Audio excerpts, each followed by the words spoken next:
Hello and welcome back to the Street Crime UK YouTube channel. Thank you for joining us, and please don't forget to like, share and subscribe for more content. Today we will be going in depth and exploring the controversial life of one of the most dangerous UK criminal legends, Mr. Freddy Foreman.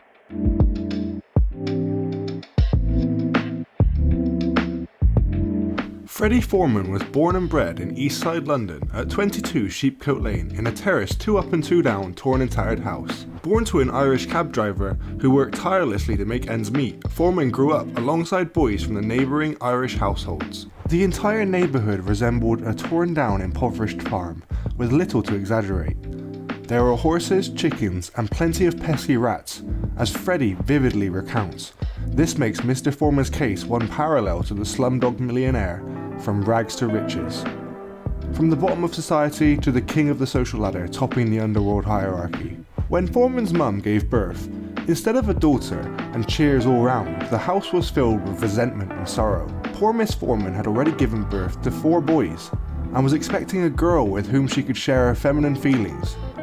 The birth of Freddy was soon to be one that not only his mother regretted, but one that many across all over the UK would mourn. Having to manage 5 kids, Freddy's father had to often work day and night, sometimes visiting the pawn shop now and then, just to earn a few shillings so that he could feed his family back home.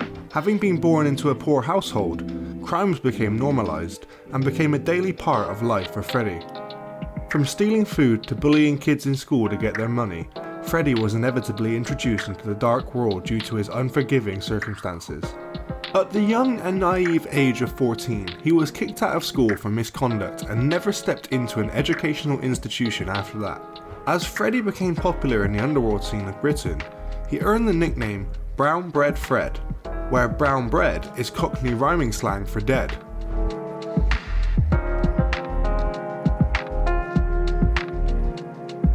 On the 3rd of September 1939, France and the United Kingdom retaliated to Germany's invasion of Poland with an ultimatum to Germany to cease military operations.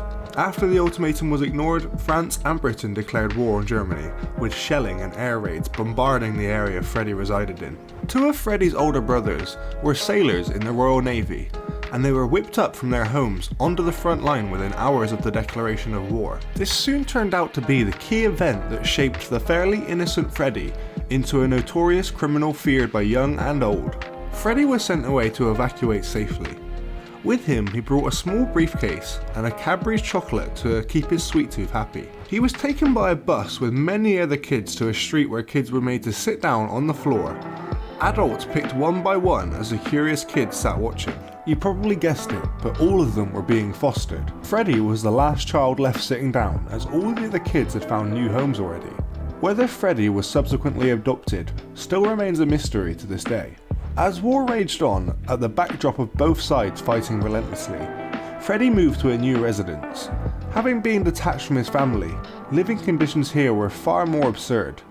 Even though he had a bunk bed for himself, there were no mattresses, and in their place was wire mesh that made streaks on his skin as it pressed against his body each night. In a corner of the room sat a small little bucket where Freddy had to urinate and defecate, and where privacy was nothing but a myth. Crime became a very normal activity for Freddy during these tormenting days.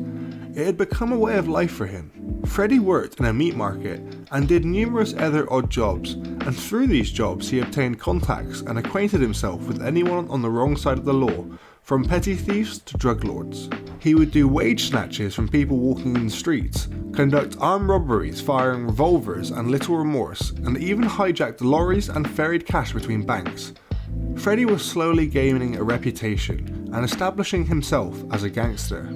One fine morning, as Freddy was about to step out of the hallway into the porch area, he heard a huge bang right in front of his house. A bomb had just been detonated right in front of his eyes. Though he was unscathed, the scene in front of his eyes was bloody. However, on the corner of his eyes, Freddy saw a young teenage girl with her clothes ripped apart due to the explosion. Freddy even mentioned in an interview that the sight of the girl in knickers was simply erotic.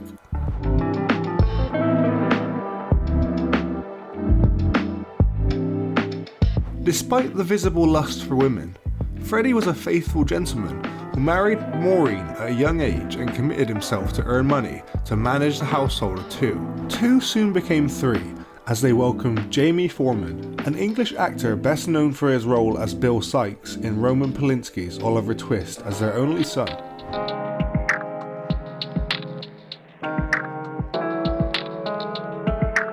One of the biggest crimes committed by Freddy was the murder of Thomas Ginger Marks in January of 1965. It is widely believed that Ginger Marks fell into a trap laid out for Jimmy Evans, the small-time villain who had shot Freddy Foreman's brother George in the groin over an affair sometime before. Evans was the original target when Foreman accidentally killed Ginger Marks. Shockingly, the body of Ginger Marks has never been found and is assured to have been buried in the depths of the English Channel, beyond New Haven. The murder remained one of the greatest London underworld mysteries, till Freddy owned up to the actions after his court acquittal through an autobiography in the late 90s. According to Freddy Foreman's recount of events, Marks misheard the call and thought it was him that was being beckoned. Jimmy Evans hid behind Marks and used his body as a shield to dodge the bullets fired by Freddy, and hid himself under a vehicle, sacrificing and assuming Ginger Marks for his selfish crimes. However, Evans rubbished the account of Freddy, claiming that Freddy opened fire from 6 feet away and not in a position to mistake Marks for him. Even in the dark, Marks was 6 feet 4, whilst he was 5 foot 8.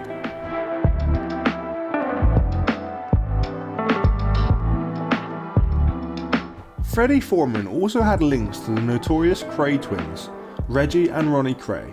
Gangsters and criminals in London looked to Freddy as a criminal, killer, executioner, and undertaker of the underworld, often being judge, jury, and executioner for all things criminal. Many who studied these criminal activities in pre-urban London are more often than not baffled at why a thief with such social skills and business skills like Freddy would associate with these brainless gangster twins. McVitie worked for the Kray brothers and was ordered to execute one of their enemies for a promised sum of $1,000. However, the foe had escaped before McVitie could stab him, but instead of returning the cash, McVitie pocketed it despite having not completed the job. This was a bad move and led in part to McVitie's tragic death. On the 29th of October in 1967, McVitie was invited to a party in Evening Road on Stoke, Newington, London, with several of Underworld associates and their families. The Krays had secretly arrived at the party first and had spent an hour clearing away guests. Reggie Kray's initial plan to shoot McVitie upon entry failed. His gun jammed, and instead he stabbed McVitie repeatedly in the face, chest and stomach as part of a brief but violent struggle. Freddy Foreman, longtime friend and associate of the Krays, was at the scene and assisted the twins in the disposal of McVitie's body from a boat. They say his body was dumped at New Haven, Sussex. It is in fact believed that Foreman was the mastermind behind this cunning plan to eliminate McVitie.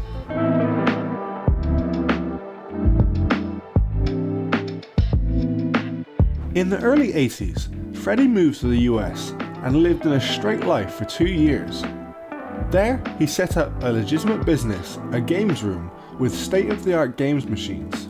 He was one of the first people to have a Pac-Man machine, and loaned out games to his customers, both young and old. However, these 2 years away from any sort of crime was short-lived, as he soon went back to his usual life, with one of the biggest moves yet.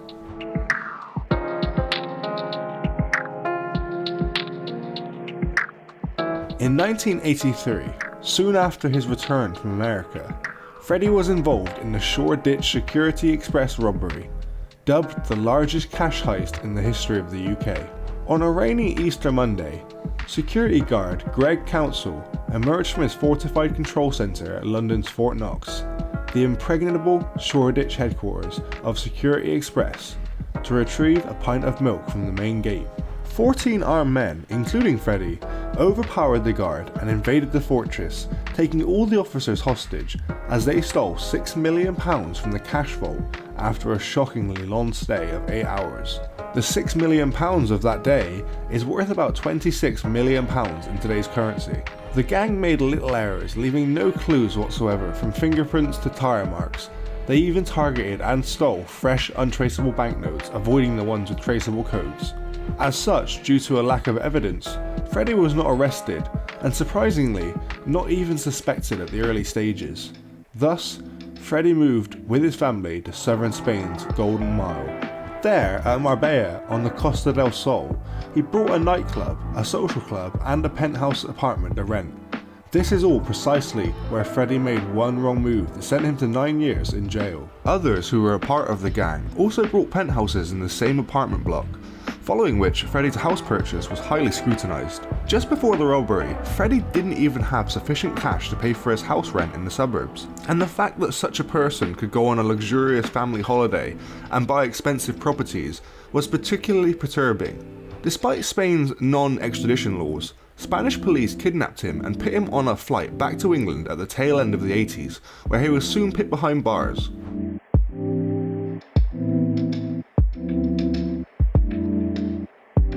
Freddy Foreman wrote an autobiography called Respect, Autobiography of Freddy Foreman, Managing Director of British Crime, originally published in 1996. Freddy Foreman's admission in this book was that he was responsible for the gangland killings of Ginger Marks and for the disposal of Jack the Hat McVitie's body along with the Cray twins, made headlines around the world.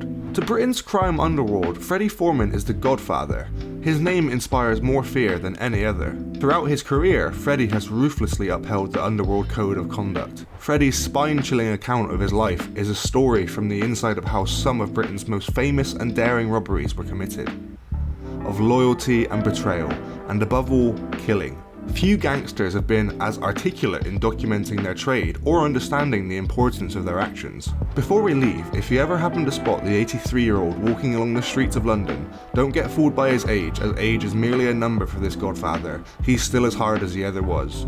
Thank you all for watching, and please don't forget to subscribe if you want to see more true crime content. Please stay safe. Hello everyone, welcome to the Street Crime UK YouTube channel. Thank you for joining us. Please don't forget to like, share and subscribe for more content. Thanks for joining us today, guys.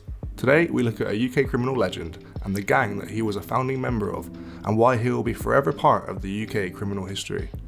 Jimmy the Weed Donnelly is a name many will remember, and despite standing just 5 foot 4 inches tall, the infamous Quality Street gang member stated that he has never walked away from a fight in his life.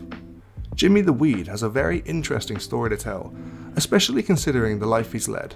He was among one of the first founding members of the Quality Street Gang, a criminal organisation said to be responsible for a significant proportion of Manchester's crime that had took place across the 60s, 70s and 80s. Jimmy the Weed decided to break his silence on his life of crime when he published an autobiography in 2011. Now living in sheltered accommodation and in the same Victorian block of flats in Ancoats where his late wife, Rita, was born, Jimmy spoke about the ups and downs of his life in the UK criminal underworld. The Quality Street Gang was made up of people that knew each other very well and trusted each other very much, explained Jimmy.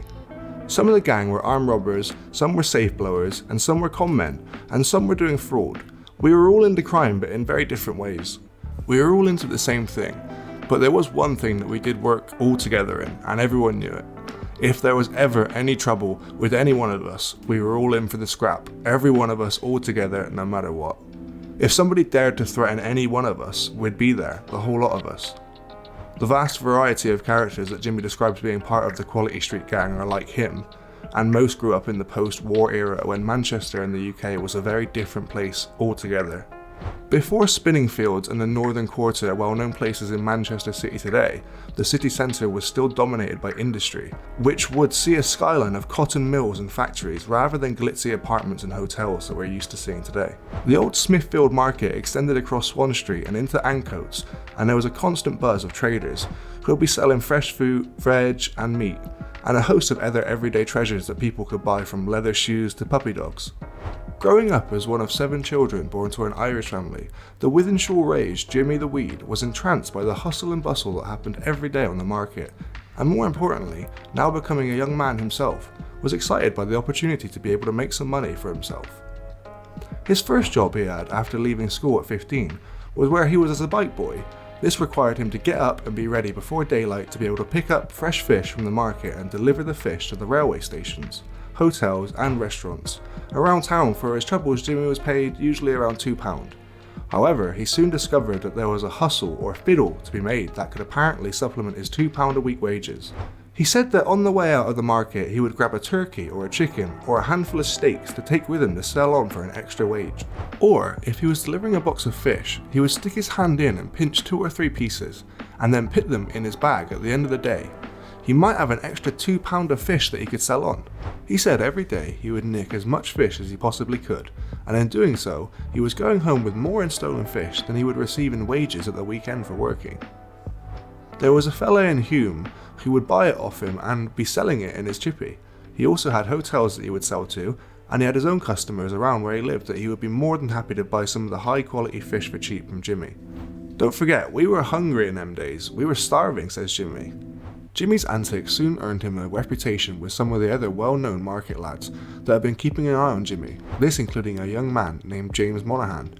Mr. Monaghan was better known by his boxing ring name, Jim Swords. He was a born fighter. I didn't care who they were, I'd fight them, he said. In his first book, Jimmy describes his lifelong pal, Mr. Swords, as a typical Ancoats urchin. In the Victorian era, in Manchester, the district was renowned for extremely violent fights that had been taking place between youth gangs in the area, better known as scuttlers. Jimmy Swords was cut from the same cloth and had made it his mission to take on every hardman, bouncer or boxer with any type of reputation in Manchester. Jimmy the Weed, who acquired his name because of his tendency to grow on people, was usually in the middle of most of these scuffles as well. It was a brutal time, very, very brutal time, explained Jimmy when he asked about what was it like growing up in such an era. And if we got there and discovered that there was more than one of them, or more of them than us, well, then the axe came out, or a knife, or a machete, or whatever we had on us to try and even up the odds. If they were in a team and there was only 2 or 3 of us, well, then just about anything went. A few doormen had got a bit cheeky, and in doing so, we had to dish out a few beltings, said Jimmy. When asked if he ever had fear or if he might have been killed or seriously injured in those brawls, Jimmy replied, "No, I never had any fear going into a fight, but I was badly hurt just like a lot of people, and I saw a lot of injuries during my time having scraps. But you just get yourself stitched up and just carry on a few weeks later." Jimmy explained that he must have at least 200 stitches in his body, and he points to a large scar on his forearm that's from a meat cleaver, and he says, "I've also been shot in the shoulder." He says, "Stitches are everywhere, all over me. Don't forget, I was only 5 foot 4 inches, I was fearless, I didn't give a fuck who they were, I'd fight them." The Quality Street's gang reputation was such that it stretched way beyond the streets of Manchester.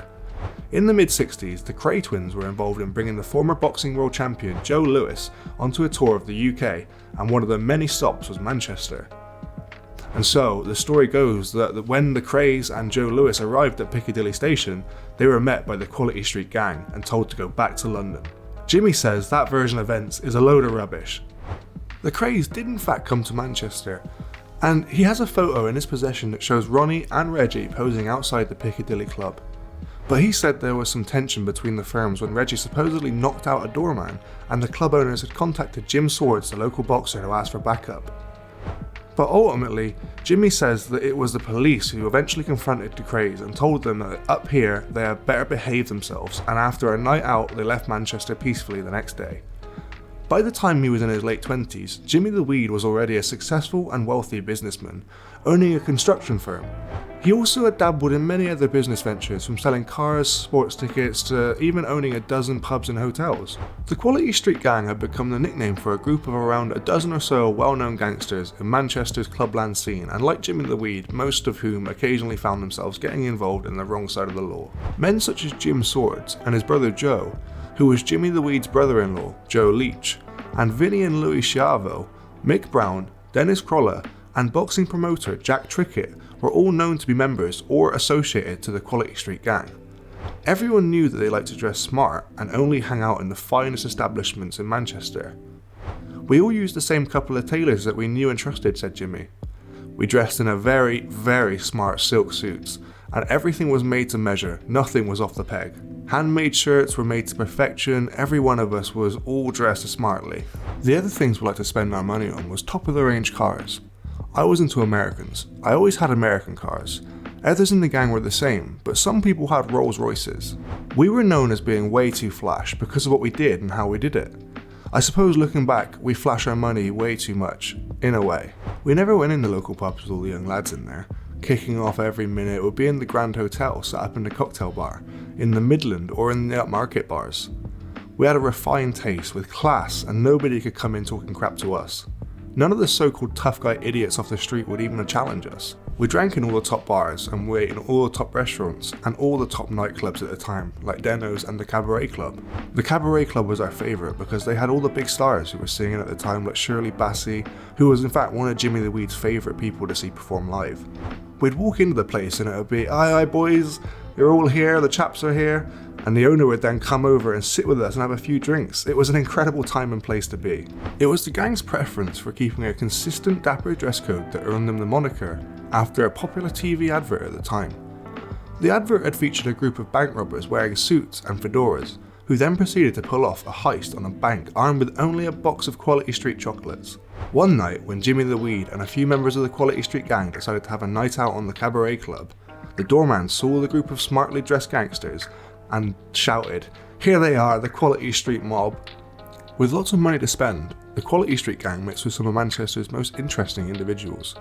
Among them was Philomena Phyllis Linnott, the mother of Thin Lizzy's Phil, who ran the Clifton Grange Hotel in Whalley Range. The Clifton Grange Hotel was an after-hours club known as the Showbiz or even just as the Biz for short, and it rarely opened before 2 AM. Plus, if you wanted breakfast before midday, you had to cook it yourself. It was there that Jimmy the Weed recalls seeing a lot of famous people, from singer Helen Shapiro to TV presenters such as Michael Parkinson and Bob Greaves. Phil Phillis, who is known as the lanky kid with the wild hair, stayed with his mum in Manchester at the hotel during the holidays and wrote many of Thin Lizzy's lyrics when he was thinking about the people he had met during his holidays. When some of the Quality Street gang turned up after visiting friends of the Schiavos out in Italy, a young Mr. Phillis is said to have remarked, "The boys are back in town." Thin Lizzy's next album featured an even more explicit reference of the Quality Street gang in Johnny the Fox Meets Jimmy the Weed. Mr. Phillis famously gave Jimmy the Weed the gold disc that marked that 250,000 copies had been sold, and it still has pride today on his mantelpiece on his living room wall. We were anti-establishment, and I know it's crazy, but it was a massive thing to be a part of that was big in Manchester City, and especially for the Quality Street gang. You just don't know where things will ever end up in that life, says Jimmy. Many say that the truth of the gang's criminal exploits will never actually be fully known, but the constant flaunting of their wealth and the fact that it became common knowledge that the Quality Street gang had friends in high places eventually attracted some serious unwanted attention from police. On one occasion, Jimmy the Weed, who was on the lookout, had discovered undercover officers that were watching one of his scrapyards and were doing so from a van parked outside the yard. He went over with a friend who was visiting him at the yard, and they brought a can full of petrol and then loudly shouted outside the van, "Alright, let's set it alight."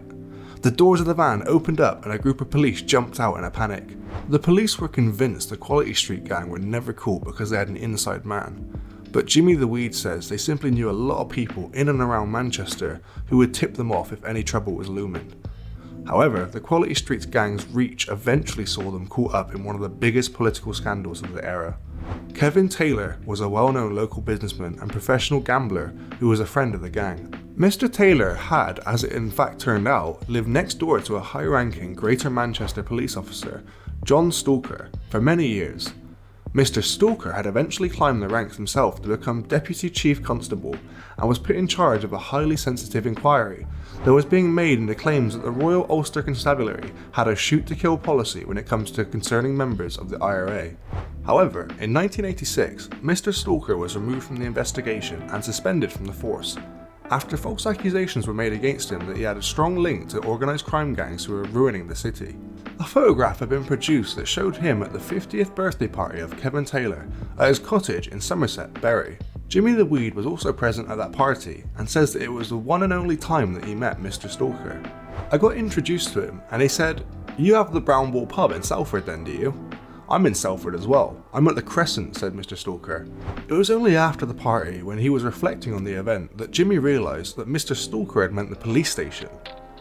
Mr. Stalker was however eventually cleared of any wrongdoing, and although he was cleared, he ultimately stepped down from the Greater Manchester Police Force, and Kevin Taylor spent many years battling for compensation. Jimmy the Weed remains convinced that John Stalker was not brought down because of his connection to the Quality Street gang, but was however brought down by the Thatcher government, and this was because of what he had learned during his time heading the IRA inquiry. He was unfortunately for him right. He had found out what was going on with the British government, says Jimmy the Weed. He had proved that the 2 Irish farmers were murdered by soldiers. He got too near it and they found their excuse to remove him. Jimmy thinks the Quality Street gang lent more towards the IRA, but only in certain aspects. Not in any of these tit-for-tat killings you see going on, but I'm Irish, and near enough everyone in Ancoats was Irish-Italian. Lots of my friends were in the IRA. We were anti-government, anti-police, and we were in every sense of the word anti-establishment, says Jimmy. A housing developer wants to turn an old commercial pub into the Quality Street Hotel, but as the Mr. Stalker affair proved, the legacy of the Quality Street gang is a very complicated and controversial one. In Jimmy the Weed's story, there were honourable thieves and thugs who would only steal from those who could afford it and were known for ending vicious straighteners with a gentleman's handshake. So it was to no surprise that he was delighted to learn a hotel developer has plans to pay homage to the Quality Street gang in a new city centre development. Liverpool-based firm Signature Living said as well as the name that there would be artefacts and memorabilia that originated from the Quality Street gang's era. The councillors for the Deansgate ward described the proposal as tacky and as crime worship tourism. In response, Signature, the firm, said, "The plans are in the very early stages and promised to consult with the public to get their opinion before finalising them." Jimmy the Weed says he helped a former associate, Les Sims, take ownership of the commercial, and it was a long association with the Quality Street gang. "I know that place like the back of my hand, and it was my office for 10 years, he said. "I was to be found there every day and I conducted the majority of my business right there. Although you wouldn't have brought it back in those days, it was an absolute pigsty." And he wasn't joking. There was a meat market that came right up to the back door, but it was the pig side of the market where all the pigs were being butchered. You'd hear them screaming and squealing all the time.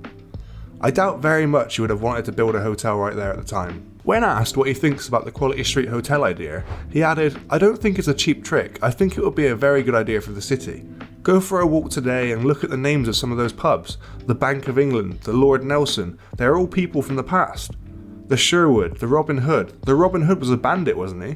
Quality Street gang is also part of Manchester's history, so as Jimmy says it should be remembered. The self-proclaimed Manchester United football hooligan Colin Blaney claims that members of the Quality Street gang had links to a criminal element that was within a gang associated with the football club. They were also known as the Intercity Jibbers. He claims that the Quality Street gang and the Intercity Jibbers carried out armed robberies together in Holland. In his book, it includes a photograph alleged to show a Quality Street gang member at the wedding of Intercity Jibbers member John the Grid McKee, whom Mr. Blaney alleges was also heavily involved in the Dutch underworld. Jimmy the Weed, the Quality Street gang, and the crimes they committed will never be forgotten in the UK criminal underworld. Thanks for watching everyone, and until next time, stay safe.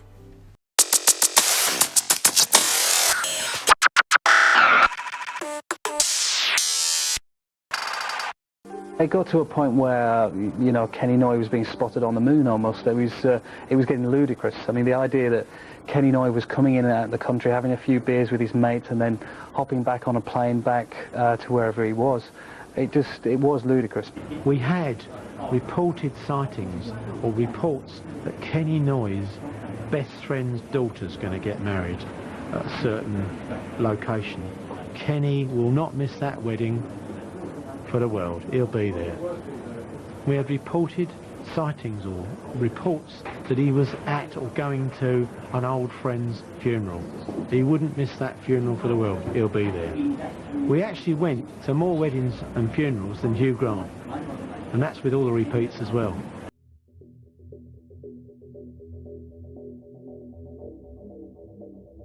In the annals of British criminal history, few names evoke as much intrigue and notoriety as Kenneth Noye. His journey from a suburban upbringing to becoming one of the country's most feared criminals is a tale that intersects with some of the most significant criminal events of the late 20th century. Mr. Noye's life is not just a chronicle of crime, but a window into the darker recesses of human psyche and the complexities of the British criminal justice system. Kenneth Noye's criminal career spanned several decades, during which he masterfully navigated the criminal underworld, leaving a trail of mysteries, controversy, and legal battles in his wake. His involvement in the infamous Brinks Mat robbery, where an astonishing £26 million worth of gold bullion was stolen, marked him as a formidable figure in the organised crime world. However, it was the brutal road rage murder of Stephen Cameron on the M25 in 1996 that catapulted Mr. Noye into the public consciousness, transforming him from a shadowy underworld figure to a household name synonymous with uncontrollable rage and violence. This documentary aims to delve beyond the headlines, exploring not just the sensational aspects of Mr. Noye's crimes, but the human stories behind them. It seeks to understand the man behind the myths, the social conditions that fostered his rise in the criminal underworld, and the impact of his actions on victims, their families, and the broader community. Through a detailed examination of his life, from his early days to his dramatic trials and eventual imprisonment, we will attempt to unravel the complex web of motivations, fears, and desires that drove Kenneth Noye. Moreover, this narrative will reflect on the broader implication of Mr. Noye's story for the British criminal system and society at large. It will explore the themes of justice, rehabilitation, and the possibility of redemption, questioning the efficiency of a system that often seems a labyrinth and opaque as the criminal networks it seems to dismantle. As we journey through the shadows and silhouettes of Kenneth Noye's life, we invite you to look beyond the surface, to question and to reflect. In doing so, we hope to provide a nuanced portrayal of a man who became a mirror for the darkest potentials of human condition, and a society grappling with the complexities of justice and morality in the face of abject criminality.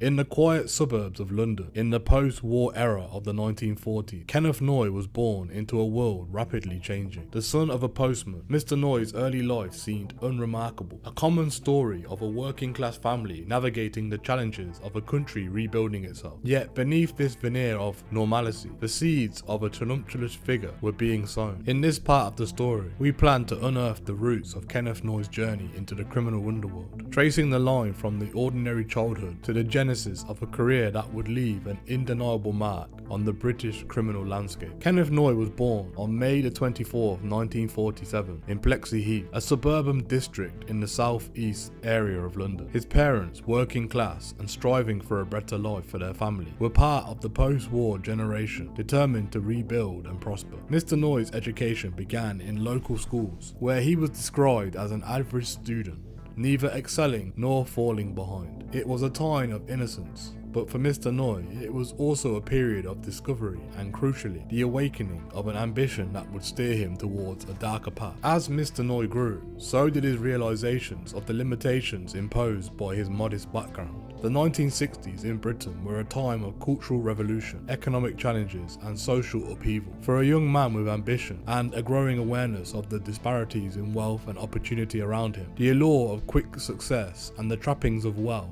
became increasingly irresistible. It was during these formative years that Mr. Noye first brushed with the law. Minor transgressions, often dismissed as youthful indiscretions, laid the groundwork for his understanding of risks and rewards of a life in the shadows. These early experiences with criminality were not yet indicative of the notorious figure he would become, but they were essential chapters in the story of his evolution. The leap from small-time delinquency to organised crime was not immediate, but a series of choices and circumstances that gradually entwined Mr. Noye deeper into the criminal underworld. The exact moment this transition began is difficult to pinpoint, obscured by the secretive nature of his activities and the lack of concrete evidence from those early days. However, it is clear that by his late 20s, Mr. Noye had developed connections with more established criminals drawn in the promise of lucrative rewards. This period marked a significant transition in Mr. Noye's life. He began to acquire the skills and contacts necessary for major criminal enterprises, including the handling of stolen goods, the logistics of smuggling, and, more fatefully, the laundering of money. It was a time of learning and networking, as Mr. Noye absorbed the ethos of the underworld. Trust no one, keep your eyes open, and always be prepared to seize on an opportunity. Kenneth Noye's early life offers a glimpse into the complex interplay of personal ambition, social pressures, and the allure of the criminal underworld. From a childhood in post-war London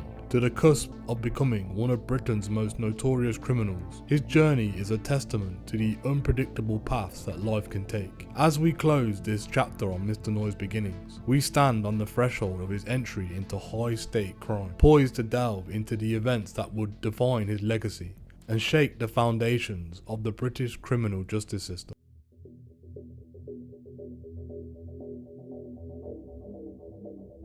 Kenneth Noye's journey from the fringes of petty crime to the heart of the British underworld is a tale of ambition, cunning and ruthlessness. As the 1970s dawned, Mr. Noye found himself at a crossroads, with the paths leading deeper into the shadows of criminality. This chapter explores his ascension into the underworld, charting the pivotal moments and the alliances that propelled him from a small-time crook to a key figure in organised crime. Mr. Noye's initial forays into serious crime were marked with opportunism and a quick learning curve. He dabbled in various illicit enterprises, from handling stolen goods to participating in burglary rings. These early activities were crucial in establishing Mr. Noye's reputation as a reliable and resourceful criminal operative. He displayed a natural affinity for logistics of crime, particularly in areas of transportation and storage, which made him an invaluable asset to more established figures in the criminal world. The defining shift in Mr. Noye's criminal career came with his involvement in the more sophisticated and lucrative operations. He began to engage in large-scale thefts, including armed robbery and hijacking, demonstrating a boldness of strategic thinking that set him apart from his peers. It was during this period that Mr. Noye's network expanded, connecting him with some of the most notorious criminals in Britain. These connections were facilitated by his growing expertise in laundering of stolen goods, particularly precious metal, which would later become one of his trademarks. One of Mr. Noye's most significant early operations involved the theft of electronic goods, a venture that netted a substantial profit and solidified his status within the criminal hierarchy. This operation was a turning point, showcasing Mr. Noye's ability to plan, execute and evade law enforcement, skills that will become increasingly refined over the years. The pivotal moment in Mr. Noye's ascent came from his involvement in laundering of gold bullion. This operation stemmed from one of the largest robberies at the time, which left the criminals with a problem: how to convert the stolen gold into cash without attracting attention. Mr. Noye's ingenuity and connections made him the perfect candidate for this task. He orchestrated a complex laundering scheme, melting down the gold and mixing it with other metal to disguise its origin. This operation not only brought Mr. Noye immense wealth, but also firmly established him as a mastermind in the criminal underworld. With the proceeds from the gold laundering and other ventures, Mr. Noye began to build an empire. He invested in legitimate businesses as fronts for his operations and acquired properties that served as bases for his criminal activities. This period also saw Mr. Noye cultivating relationships with corrupt officials and law enforcement, ensuring a degree of protection and inside information that allowed him to stay one step ahead of investigations. Kenneth Noye's rise in the underworld was marked by strategic brilliance, ruthlessness, and an unparalleled ability to navigate the complexities of organised crime. And by the end of the 1970s, he had transformed from a small-time thief into a key player in the criminal landscape, involved in some of the most significant criminal operations of the decade. His journey into the depths of organised crime was not just a testament of his personal ambition and cunning, but also a reflection of the darker undercurrents of British society at the time.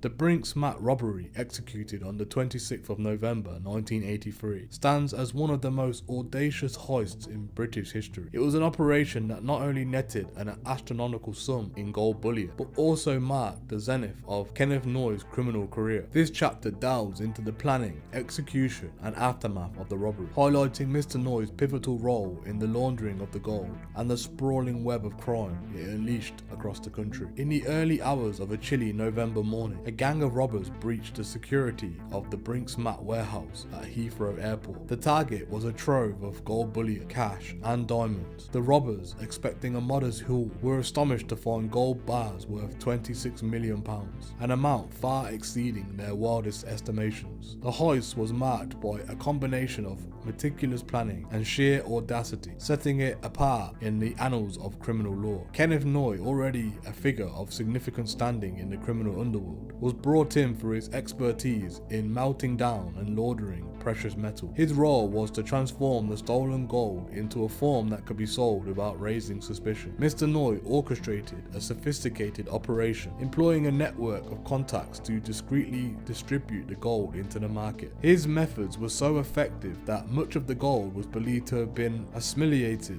into a legitimate supply chain, disappearing without a trace. The magnitude of the Brinks Mat heist drew a massive response from law enforcement. The investigation was extensive, spanning several countries and involving numerous agencies. Despite the efforts of the authorities, the bulk of the gold was never recovered, and many of those involved in the heist and subsequent laundering operation, including Mr. Noye, proved difficult to apprehend due to the lack of direct evidence linking them to the crime. Mr. Noye's involvement in the Brinks Mat robbery elevated his status to that of a criminal mastermind. However, it marked the beginning of an intense scrutiny from law enforcement and rival criminals alike. The sudden influx of gold into the market had far-reaching effects, not only disrupting the gold price, but also financing a surge in criminal activities across the UK. The Brinks Mat robbery had a lasting impact on British crime, law enforcement and the gold market. It exposed vulnerabilities in security and the challenges faced by authorities in tracking and prosecuting organised crime. For Mr. Noye, the heist was both a triumph and a curse. While it demonstrated his capabilities and earned him a fortune, it also set in motion a series of events that would eventually lead to his downfall. The aftermath of the robbery was characterised by violence and betrayal, as disputes over the distribution of the loot led to several murders, further complicating the investigation. Mr. Noye, meanwhile, navigated these turbulent waters with his charismatic caution and cunning, but the seeds of his eventual capture were sown in the wake of the Brinks Mat heist. The Brinks Mat robbery remains one of the most significant events in British criminal history, emblematic of the era's rampant lawlessness and the audacity of its criminals. For Kenneth Noye, it represented the pinnacle of his criminal achievements, but also the beginning of an end marked by paranoia, violence, and the relentless pursuit by the authorities. As we conclude this chapter, we turn to the subsequent phases of Mr. Noye's life, where the consequences of his actions at the Brinks Mat began to manifest in increasingly dire ways, leading to a dramatic and violent confrontation that would capture the nation's attention.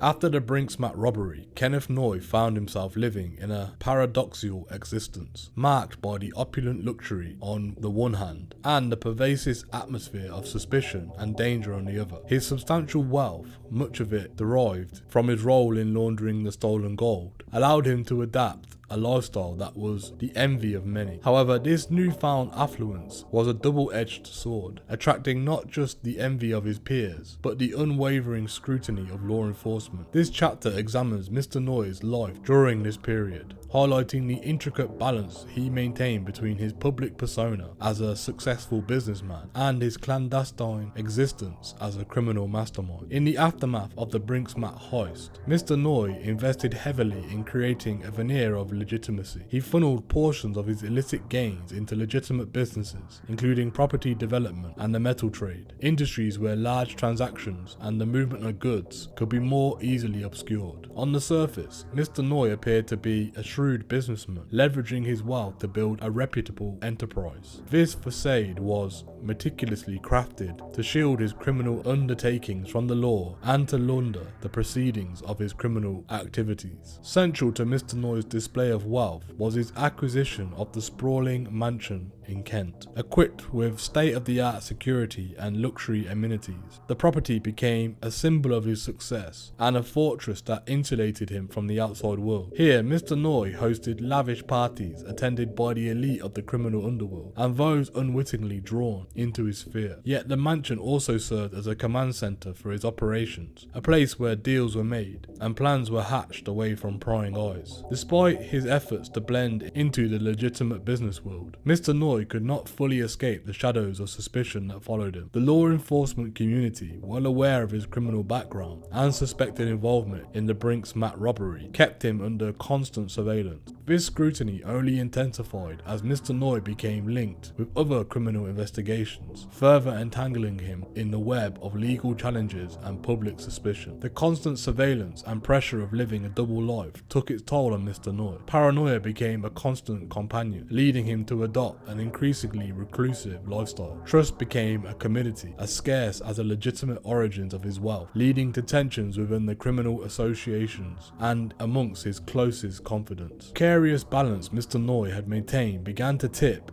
as the 1990s dawned. His involvement in a series of violent incidences, including confrontations with rival criminals and law enforcement, signalled a shift in the underworld dynamics. Mr. Noye's capacity for violence, previously used as a deterrent, was now becoming a liability, drawing further attention to his activities and straining his relationships with both criminal associates and legitimate business communities. Kenneth Noye's life of luxury, built on the proceeds of his criminal enterprises, was a testament to the heights a criminal could reach within the British criminal underworld. Yet this life was also a prison of his own making, a gilded cage constructed from fear, suspicion, and the ever-present threat of retribution. As we close this chapter on Mr. Noye's life post Brinks Mat, we stand on the precipice of the event that would forever alter his fate, the road rage murder of Stephen Cameron. This act of violence would strip away the very last vestiges of Mr. Noye's carefully constructed facade, revealing the true nature of the man beneath and setting the stage for his ultimate downfall.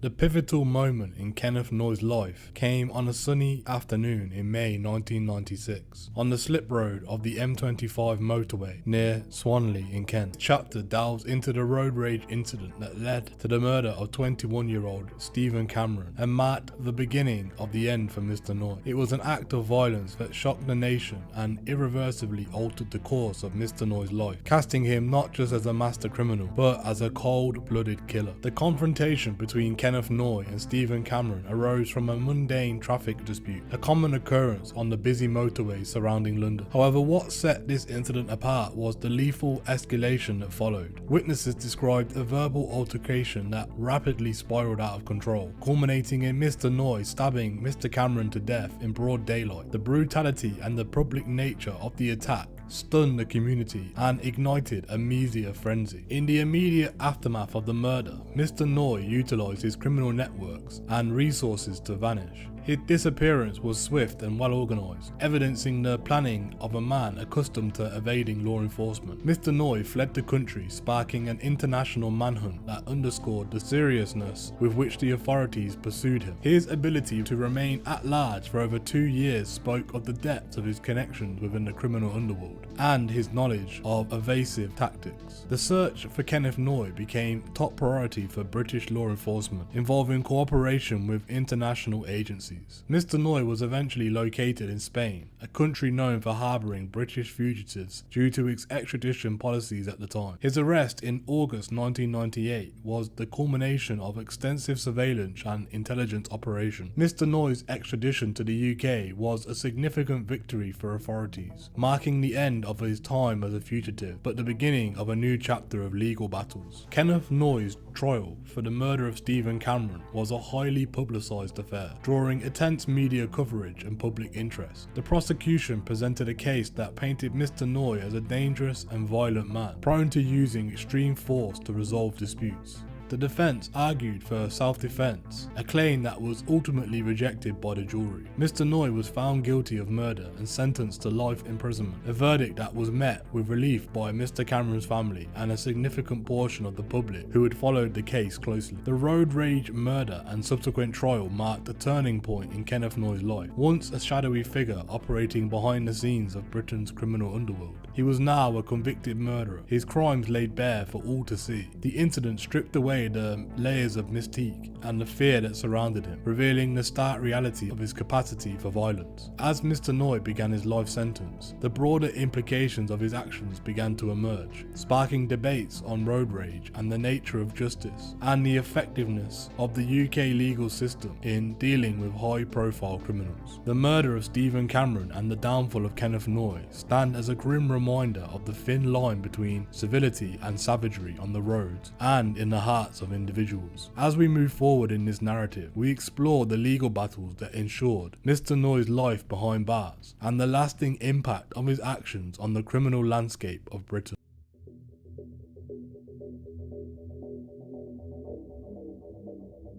Following the conviction of Kenneth Noye for the murder of Stephen Cameron, a series of legal battles ensued, highlighting the complexities of the British legal system and the challenges in ensuring justice of a high-profile criminal case. Mr. Noye's legal team launched a series of appeals, challenging both his conviction and the severity of his sentence, while his life behind bars became a focal point for discussions on prison reform, inmate rights, and the rehabilitation of offenders. This chapter explores the aftermath of Mr. Noye's conviction, the legal maneuvers employed by his defense, and the broader implications for the criminal justice system. Mr. Noye's conviction was not the end of his story, but the beginning of a protracted legal struggle. His defense team argued on several fronts, including alleged misinterpretation of evidence, procedural errors during the trial, and the contention that Mr. Noye acted in self-defense. These appeals were meticulously crafted, aimed at exploiting any potential weakness in the prosecution's case and the legal process. However, the appeal courts upheld the original verdict, reinforcing the message that Mr. Noye's violent actions would not be excused or minimised. Kenneth Noye's incarceration shed light on his adaptability and the persona he adopted within the prison system. Reports suggested that Mr. Noye quickly established himself as a figure of influence amongst inmates, leveraging his notoriety and wealth to navigate the complexities of prison life. This period also highlighted issues within the penal system, including the treatment of high-profile inmates and the challenges in providing rehabilitation opportunities for those serving life sentences. The condition of Mr. Noye's imprisonment, including periods of solitary confinement and the restrictions imposed on him, became a point of contention. Advocates for prison reform used his case to argue for more humane and rehabilitative approaches to incarceration, emphasizing the need for programs that would prepare inmates for eventual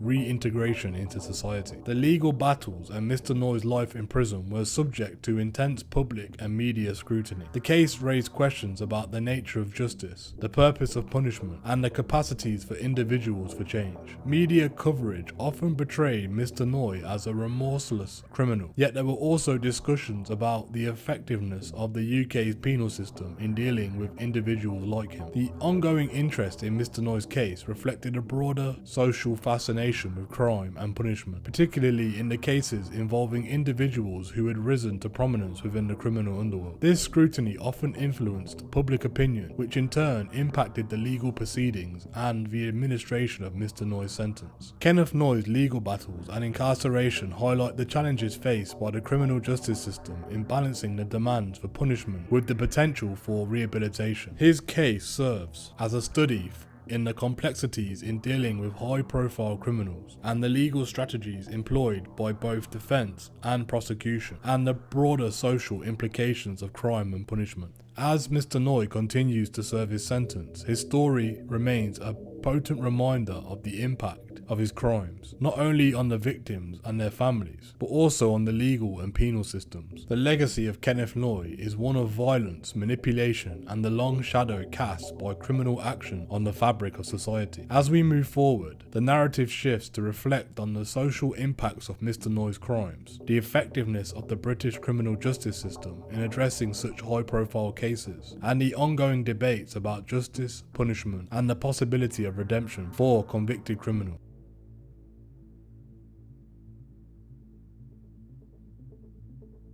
Mr. Noye's criminal endeavours, particularly the Brinks Mat robbery and the murder of Stephen Cameron, have had far-reaching consequences beyond the immediate victims. These acts of crime highlighted vulnerabilities in security and law enforcement, prompting changes in how precious metal transactions are monitored and how road rage incidents are prosecuted. Moreover, the public's fascination with Mr. Noye's rise and fall underscores a society grappling with the allure of the criminal underworld and the thin lines between respectability and infamy. The trials and appeals surrounding Kenneth Noye have put the British criminal justice system under intense scrutiny. Questions have been raised about the efficiency of the legal process, from investigation and arrest to trial and sentencing. Mr. Noye's ability to evade capture for years and the drawn-out legal proceedings that followed his arrest have led to calls for reform aimed at enhancing efficiency, transparency and fairness in handling high-profile criminal cases. A key aspect of the disclosure surrounding Mr. Noye's imprisonment is the debate over the possibility of rehabilitation for convicted murderers. The British penal system's approach to rehabilitation, particularly for lifers like Mr. Noye, raises important questions about the goals of incarceration. Is the primary aim to punish, to protect society, or to rehabilitate the individual for eventual reintegration? Mr. Noye's case challenges the public and policymakers to consider whether individuals who have committed heinous crimes can genuinely change, and what measures are necessary to ensure that change is both real and lasting. Kenneth Noye's story serves as a cautionary tale about the dangers of unchecked ambition and the allure of the criminal lifestyle. It also highlights the enduring human fascination with crime and the complex interplay between law enforcement, the legal system, and the media in shaping narratives around crime and punishment. As society continues to evolve, the lessons learned from Mr. Noye's case remain relevant, informing ongoing discussions about justice, the nature of evil, and the capacity for redemption. The legacy of Kenneth Noye is complex, embodying themes of ambition, crime, punishment, and the quest for justice. His story invites reflection on the effectiveness of the criminal justice system, the potential for rehabilitation, and the social impacts of crime. As we close this chapter, it is clear the debate over the issues will continue, fueled by cases like Mr. Noye's that challenge our assumptions and force us to confront the darker aspects of human nature and society. The narrative of Kenneth Noye is more than just recounting of crimes. It is a mirror reflecting the challenges, dilemmas, and moral questions that society faces in dealing with criminal behaviour. As we move forward, the lessons drawn from Mr. Noye's life and the broader implications of his actions will undoubtedly influence the future approaches to crime, justice, and rehabilitation in the UK and beyond.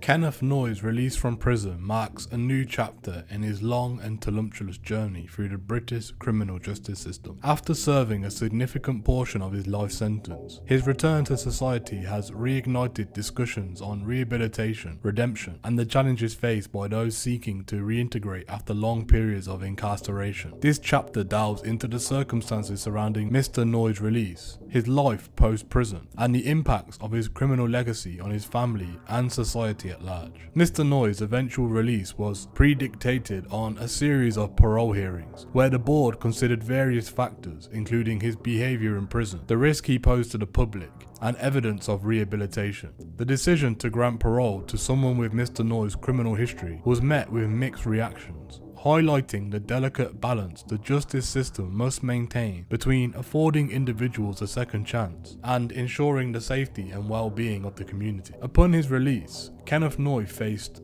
the daunting task of reintegrating into a society that had changed significantly during his time behind bars. Navigating the complexities of modern life, from technology to social norms, posed challenges for Mr. Noye, as it does for many long-term inmates. Efforts to lead a quiet life have been complicated by his notoriety, with public and media interest in his activities remaining high.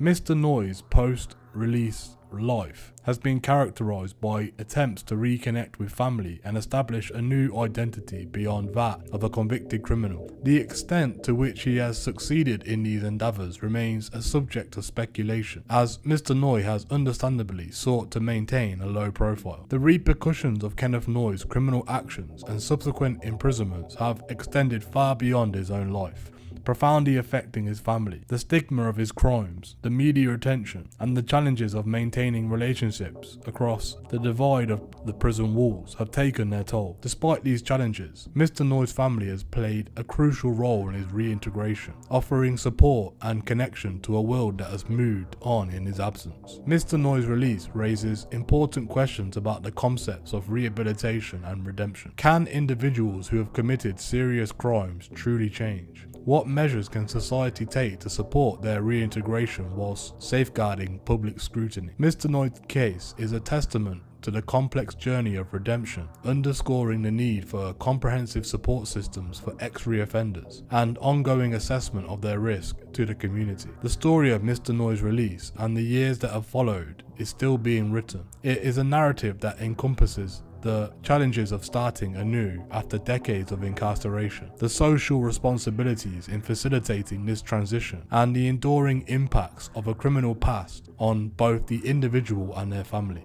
As society continues to grapple with these issues, the case of Kenneth Noye serves as a poignant reminder of the lasting consequences of crime and the adorer's path towards redemption and reintegration. As we reflect on Mr. Noye's life beyond the bars, it becomes clear that his story is not just about the individual, but about the broader themes of justice, forgiveness, and the possibility of change. The legacy of Kenneth Noye remains a complex interplay of past deeds and the future possibilities, serving as a catalyst for ongoing debate on the nature of punishment, the capacity for rehabilitation, and the social role in supporting those who seek to reclaim their place in the world after paying their debt to society.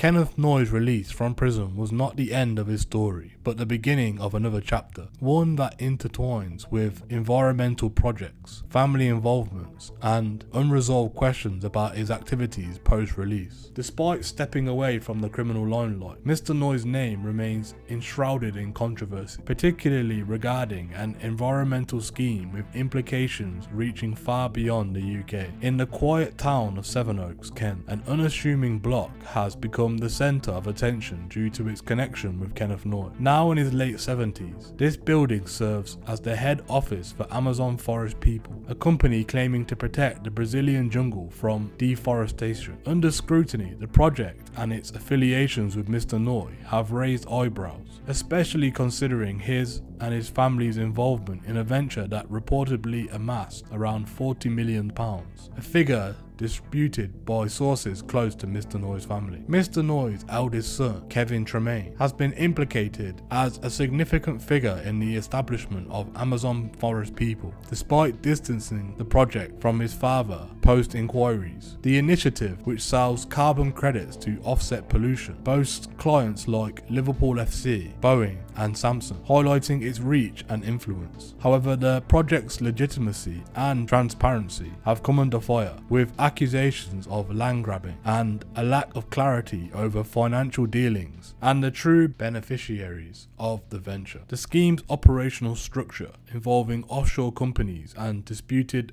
environmental contributions, has prompted concerns over its potential to conceal deeper, possibly illicit motivations. These controversies not only cast a shadow over the Noye family, but also ignite debates over the ethics of carbon credit trading and environmental conservation efforts. The unfolding story around Amazon Forest People and its connections to Kenneth Noye brings to the forefront issues of accountability, environmental stewardship, and the challenges of reintegration for individuals with a notorious past. The legal entanglements and the ethical debates surrounding the project underscore the complexities of balancing entrepreneurial endeavour with the need for transparency and genuine contribution to environmental causes. Kenneth Noye's involvement in post-release activities, whether directly or through family associations, reflect the persistent challenges he faces in shredding the legacy of his criminal past. The controversies surrounding the environmental scheme highlight the ongoing struggle between seeking redemption and the public's skepticism about the sincerity and legality of such endeavours. As Mr. Noye navigates life beyond prison, the intertwining of his family's actions with environmental and ethical issues serves as a reminder of the lasting impact of one's past on future aspirations. The story of the Amazon forest people, set against the backdrop of Mr. Noye's criminal history, raises critical questions about the possibility of genuine change and the responsibility of individuals and companies in contributing to a more sustainable and equitable world. Kenneth Noye's post-release life, marked by attempts to engage in environmental protection efforts through complex and controversial means, underscores the ongoing influence of his past actions and present endeavours. As society grapples with the challenges of environmental conservation, the saga of Mr. Noye and Amazon forest people exemplifies the intricate dance between redemption, accountability, and the pursuit of noble causes amidst the shadow of a notorious legacy.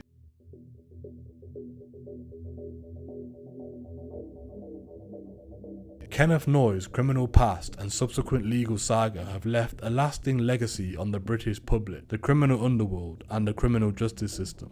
This chapter examines the multifaceted legacy of Mr. Noye, considering how his life of crime and the dramatic events that followed have influenced legal practices, public perceptions of crime and punishment, and the ongoing discussion about rehabilitation and redemption. Mr. Noye's criminal activities, particularly his involvement in the Brinks Mat robbery and his subsequent flight from justice, have had a significant impact on legal and law enforcement practices in the UK. His ability to evade capture for an extended period highlighted the need for improved international cooperation in the pursuit of fugitives. Additionally, the complexities of prosecuting high-profile cases like Mr. Noye have led to discussions about the need for reform in the criminal justice system to ensure swift and fair trials. The story of Kenneth Noye has captivated the British public, in part due to the extensive media coverage it received. His transition from a seemingly successful businessman to a convicted murderer has sparked debates about the nature of crime and the potential for individuals to lead double lives. The media's portrayal of Mr. Noye as a mastermind of the criminal underworld has contributed to a mythology around his persona, raising questions about the glorification of criminals and the impact such narratives have on public perception. Mr. Noye's case has now become a focal point in the broader debate about the possibilities of rehabilitation and redemption for convicted criminals.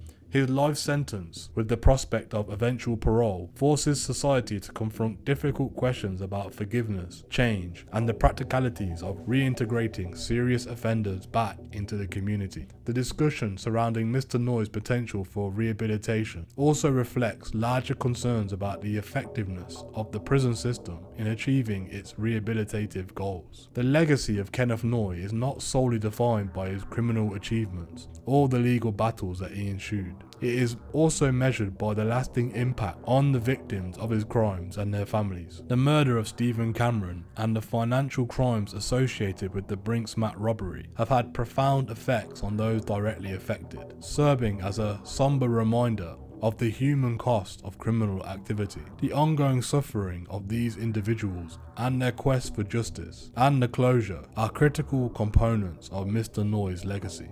Kenneth Noye's story is a complex tapestry woven from threads of ambition, criminal ingenuity, and the pursuits of justice. His legacy extends beyond the individual acts of crime to encompass the broader themes of law enforcement, media influence, society values, and the capacity for human redemption. As society continues to grapple with these issues, the case of Kenneth Noye remains a permanent study in the extremes of human behavior and the enduring quest for justice in the face of darkness. As this narrative concludes, it is clear that the legacy of Kenneth Noye will continue to provoke thought, debate, and reflection for some years to come. His story encapsulates the ongoing struggle between good and evil, the complexities of human psyche, and the never-ending pursuit of a fair and effective criminal justice system. In the end, the tale of Kenneth Noye is not just about a man, but about the society that shaped him and the legacy he leaves behind, challenging us to reflect on our values, our justice system, and the capacity for forgiveness and change.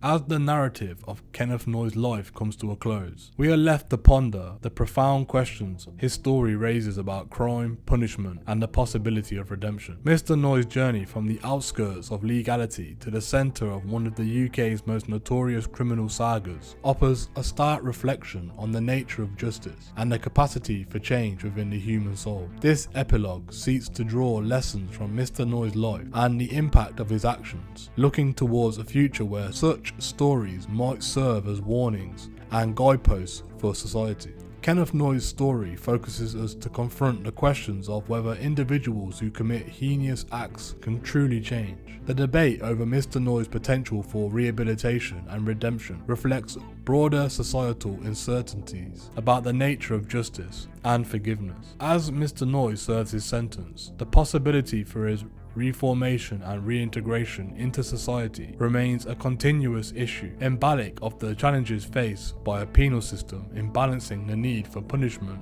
with the hope for redemption. The legacy of Kenneth Noye and the events surrounding his life offer critical lessons for society. His rise within the criminal underworld underscores the importance of vigilance and integrity in law enforcement and the legal system. The fascination with his story highlights the media's role in shaping public's perceptions of crime and justice, reminding us of the power of narrative in influencing society's values. Moreover, Mr. Noye's case serves as a cautionary tale about the allure of quick success and the moral compromises that often accompany unchecked ambition. Looking beyond the shadows cast by Kenneth Noye's crime, there is an opportunity for society to reflect on and address the root causes of criminal behaviour. This includes tackling social-economic disparities, enhancing community support systems, and improving educational opportunities to deter individuals from turning to crime. Furthermore, Mr. Noye's story emphasises the need for ongoing reforms in the criminal justice system to ensure fair trials, humane treatment of inmates, and effective rehabilitation programs.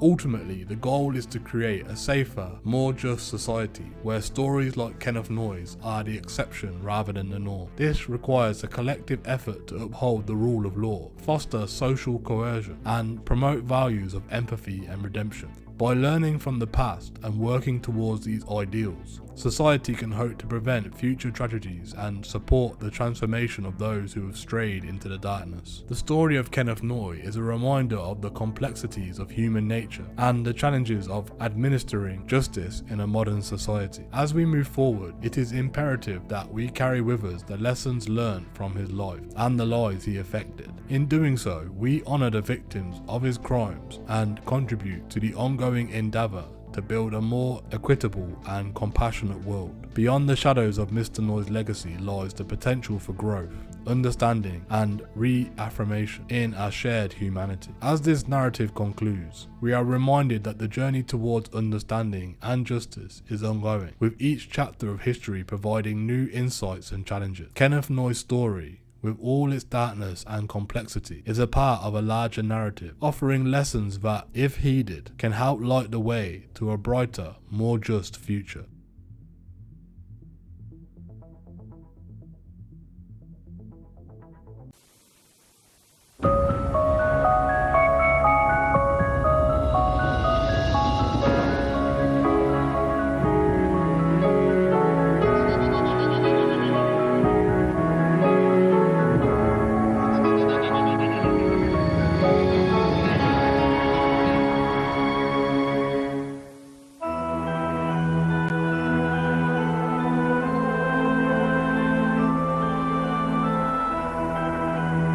Hello, Ken, please.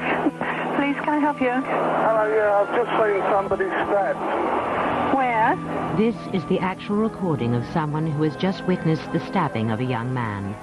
Within an hour of this call, the victim was pronounced dead, prompting a worldwide manhunt. There was two guys having a fight, and I saw a guy in a Range Rover pull a knife out of his right-hand pocket and stab the guy in a red van in the chest.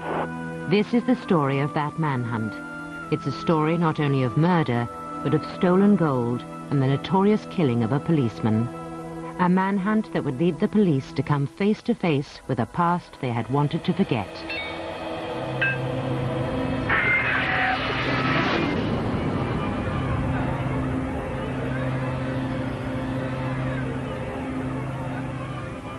The Swanley roundabout in Kent, where the M25 and M20 meet, is one of Europe's busiest roundabouts. Monitored here at Kent Police's traffic centre, thousands of cars pass through it every day. On Sunday the 19th of May, 1996, the roundabout was the scene of a crime that sent shockwaves through the country.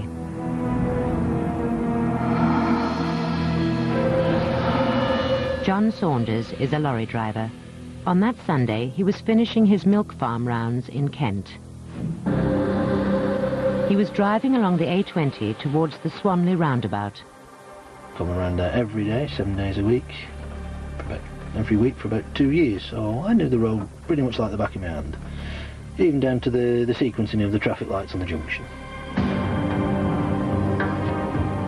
At the same time, 17-year-old Danielle and 21-year-old Stephen were heading for the same roundabout. It was Stephen's idea to buy bagels in London.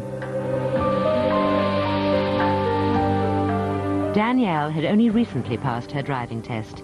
Approaching the Swanley roundabout, she was attempting her first motorway outing in Stephen's Red Rascal van.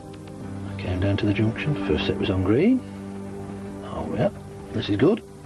I knew that if the first set I came to was on green, I could pretty much rely on getting around the whole lot without stopping. At the very point John Saunders was approaching the traffic lights, according to Danielle, she was forced to brake sharply as a Land Rover Discovery cut in front of them. The driver of the Discovery gets out, as did the passenger of the van. I'm thinking, oh, what's going on here? They walk round, meet each other between the two vehicles, and they seem to be having some sort of discussion. As I get a little nearer, it breaks into a fight. So I thought, well, if I use the size of my vehicle, kind of try and scare them into reality, hoot at them, you know, they might come to their senses. And had absolutely no effect.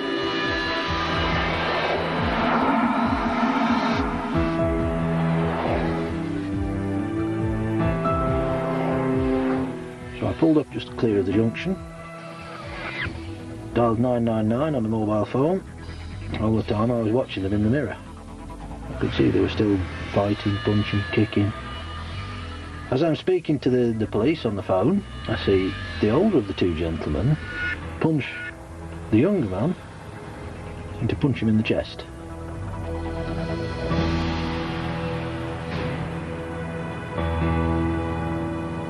This bloke, the younger man, sort of slumped to the floor. I thought, oh, that was a hard blow, he's winded him.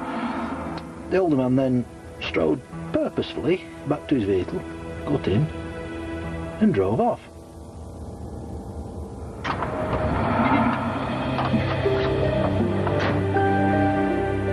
John Saunders got out of his lorry to see if there was anything he could do, and found that others too had stopped to offer help. Danielle was hysterical. She was screaming, "Steve, don't go, don't leave me, Steve." Which was about the only coherent thing I could make. She was absolutely hysterical. His complexion was sort of almost deathly white. His eyes were rolled. He wasn't moving, wasn't saying anything. He was just very ill. But Stephen was not ill. He was dying. The punch to the chest was made with a knife, not a fist. Stephen had been fatally stabbed through the heart and through the liver.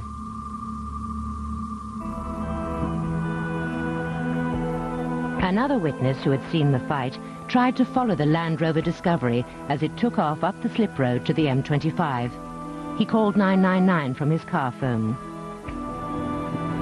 I saw a guy in a Range Rover pull a knife out of his right-hand pocket and and stabbed the guy in a red van in the chest. Have you got the index of the Range Rover? It was L964 something. I didn't catch the line. Right, what colour was it? It was a sort of bluey green. I'm not 100% sure yet because it was just such a shock. Right. He was weaving in and out of the traffic. And the person in the red van, do they require an ambulance, do you know? Well, Once this witness lost sight of the Land Rover Discovery, the car disappeared into the Sunday afternoon traffic, never to be seen again. The story electrified Britain. Just yards from the M25 motorway, a murder hunt is underway after what appears to have been an horrific attack of so-called road rage. The driver of this red Bedford van was the victim, stabbed in the chest by another motorist who stopped his Land Rover Discovery alongside on this motorway slip road. Police are searching the area for clues to the attacker. They'll also study videotapes from dozens of surveillance cameras along the motorway. The tearful 17-year-old Danielle moved the nation with her appeals for the killer of her fiancé. Her face is hidden as she is under witness protection. And Steve came round and said he stabbed me down, get his number plate. And I called the number plate out to him and I just went and held him. He just looked at me as if to say, please help me, and there was nothing I could do. This is the victim's vehicle. There's a considerable amount of blood staining on the road around the vehicle. The crime scene confronting the police was recorded on this police video, but there was no forensic evidence. The blood soaking the road was Stephen's, not the killer's. There was no weapon, no DNA, nothing to identify the killer.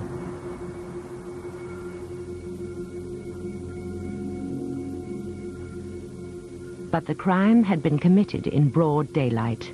There were hundreds of people in their cars passing through Swanley roundabout. 29 had given witness statements, and the police were able to build up an e-fit of the killer. No one doubted the case would soon be solved.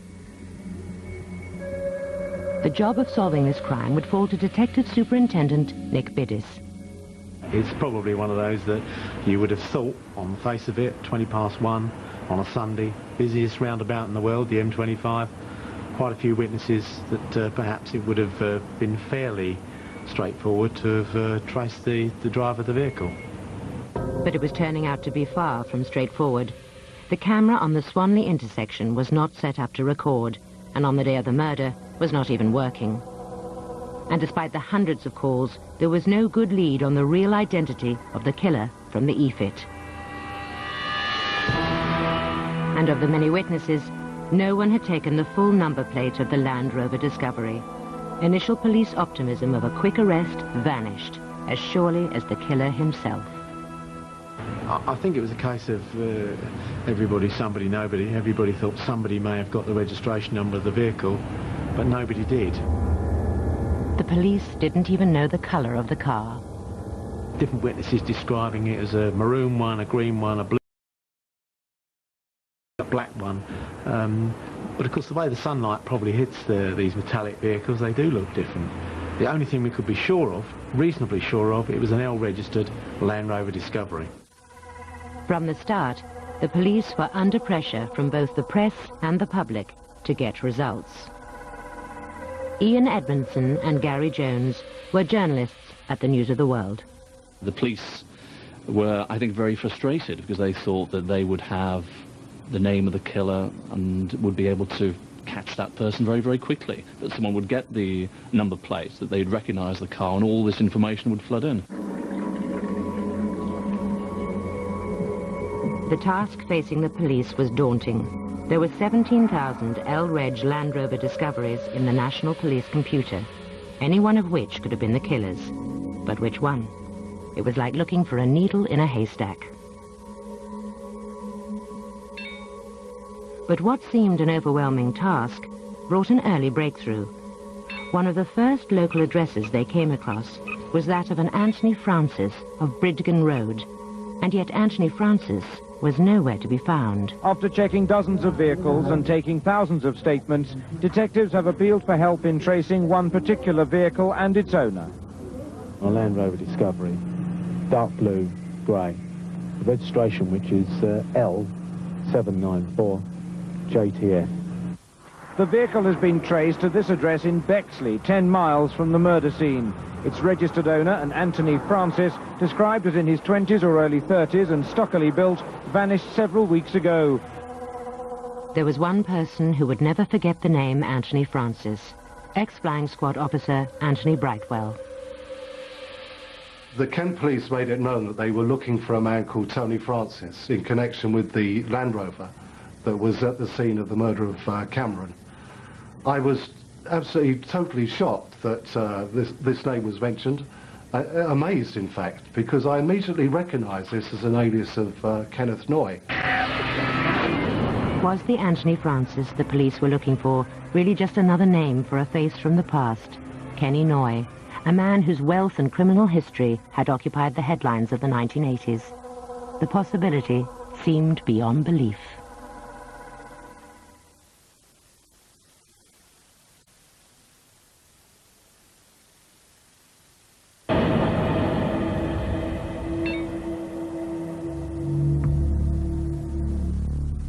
Kenny Noye was the stuff of legend. His parents had moved from the gritty Dockland areas of southeast London to more suburban Bexley, and it was here that Kenneth Noye grew up. He spent a year's stretch at Borstal for receiving stolen cars, but sharp business deals in property and gold soon changed his fortunes, and he built Hollywood Cottage in Kent. Hollywood Cottage was not a cottage, but a mansion in 11 acres of land. Extreme wealth, extreme visible wealth. He moved in the same social circles as certain members of the Kent police. He dined with certain members of the Kent police. But it was his connections to Britain's top criminals that made his name in the 1980s, when he was put on trial for killing a policeman and handling the gold from the biggest bullion theft ever seen in Britain. But was Noye really the same person as the Anthony Francis the police were looking for? Old mortgage documents in the name of Anthony Francis, obtained by Kent police, soon confirmed Francis was indeed an alias for Noye. There were clear prints on the documents that matched the prints stored in the National Police records. Another piece to the jigsaw fell into place when the police found out that Kenneth Noye had gone missing. Vehicles disappeared, he's disappeared. Didn't take too much to work out that he was very high then on our priority list for interview. There was one other piece of evidence that fell into place. By tracing the positions of the calls made on Kenneth Noye's mobile phone on the day of the murder, the police were able to plot his journey. Noye had been at the right place at the right time. From the moment Noye's name entered the frame, the challenge for the police was to keep it out of the press. Well, I got a call from an old contact of mine who I'd speak to him about crime stories and had done for years. And he called me one afternoon, it was late in the week, and he sounded very nervous. And he told me he didn't want to speak on the telephone. And we arranged to meet that night in a pub near Greenwich. And over a few drinks, he said, "You'll never guess who killed Stephen Cameron." And I said, "Well, yeah." And he said, "Kenny Noye." And I just remember my jaw hitting the ground, thinking it's incredible that someone like Kenny Noye could get caught up in all that. The guy from the News of the World's ringing me up asking me to confirm whether or not we were seeking to interview Kenny Noye in relation to the M25. I told him quite clearly it was not my policy to discuss any individual that we may seek in relation to this or any other murder inquiry at the stage we were at. He was shocked and surprised that we had this information, and you could almost hear his brain whirring with the sound that, oh my God, this throws our investigation completely out of sync. What are we going to do now? And his first reaction to me was, "Well, you can't possibly print it, can you?" My first reaction was, "Well, we can possibly print it because we are going to do so."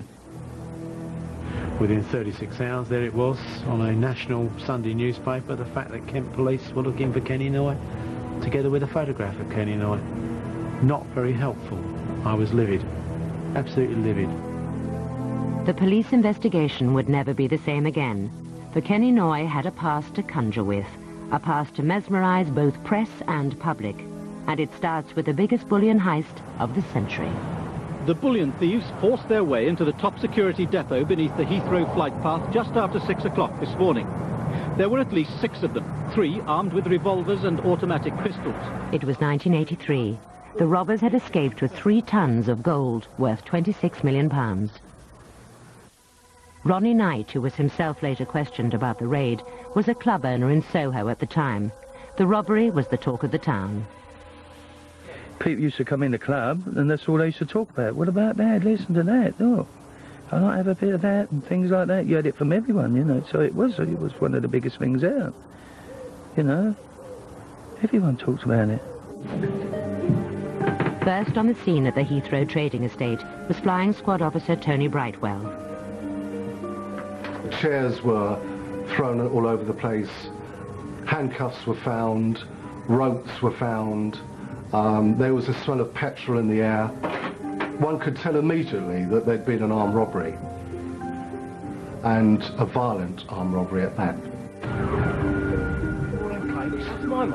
He's made himself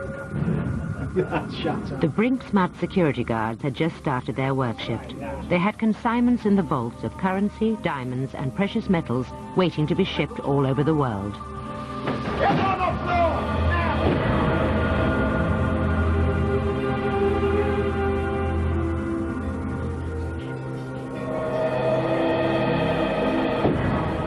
The guards were hit at speed.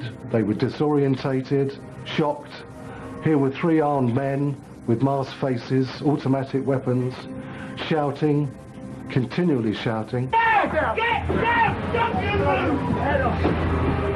One guard was hit on the back of the head with a gun.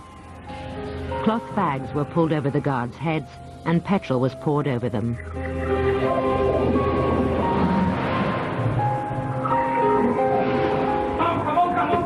And then the armed robbers forced 2 of the guards to the vaults.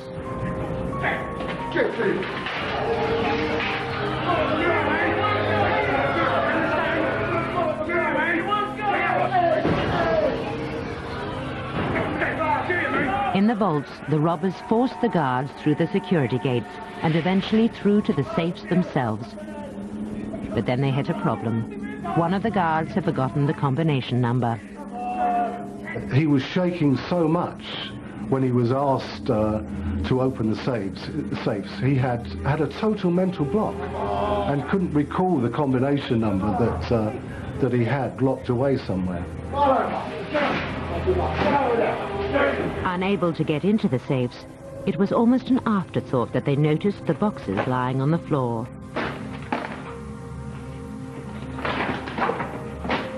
They had come across 2,670 kilos of gold, worth £26,370,000. When you've opened up the box and you find all gold bars, well, God, Jesus.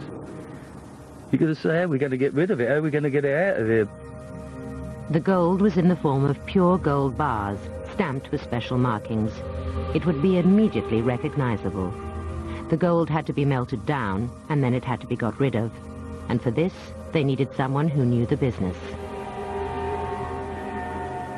Noye was obviously a wheeler dealer at that time. A guy that was involved in fencing lorry loads, stolen lorry loads, fencing goods, placing goods, organising the disposal of goods. Very well connected, very cunning, but a serious background player.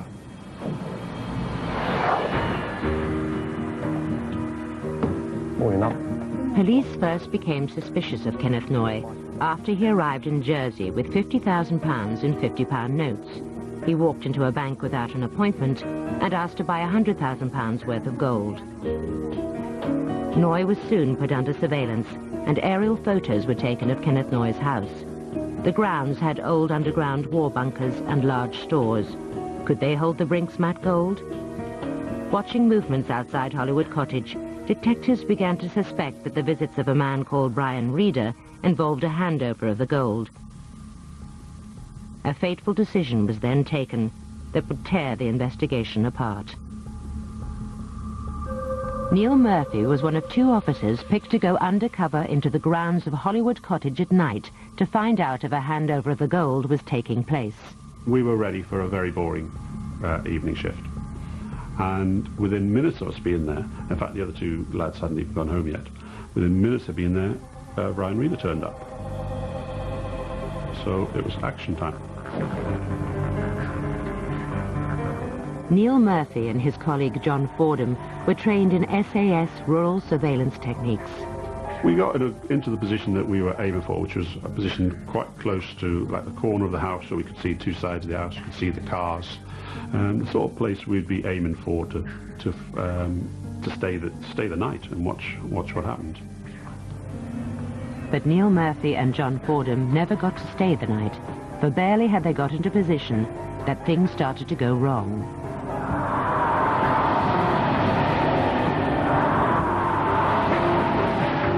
We'd gone into the property a good 150 yards or so when the dogs came and surprised us. And the dogs were around us, like barking and jumping up at us, not biting us, but making a real noise. I thought personally that we're wasting our time here now, and Noye and Reader's going to come out to investigate the noise. It seemed obvious to me that would happen. So I gave John a bit of a nod, although of course we're talking about it's very dark.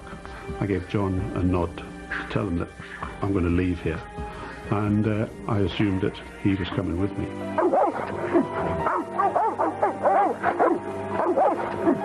I climbed up on the wall, and just as I was climbing up, I looked back and could see torchlights and could hear people talking back where I'd last seen John, and that was the first time I was a little bit concerned.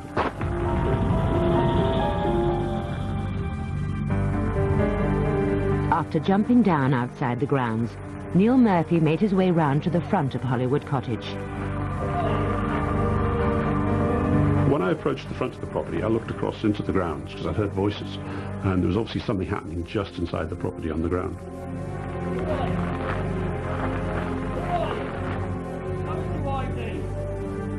But then, after a minute or so, we heard, or I heard, someone shout, "I'll blow your head off." And I realised then, what I thought was a stick could well be a shotgun. I radioed that to the control that I've heard them say, "We'll blow your head off." And of course, the flight squad were in there within minutes. John Fordham had been stabbed 10 times. Just horror.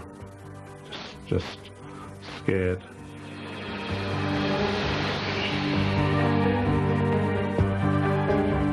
I was situated in the control room at Scotland Yard, monitoring events.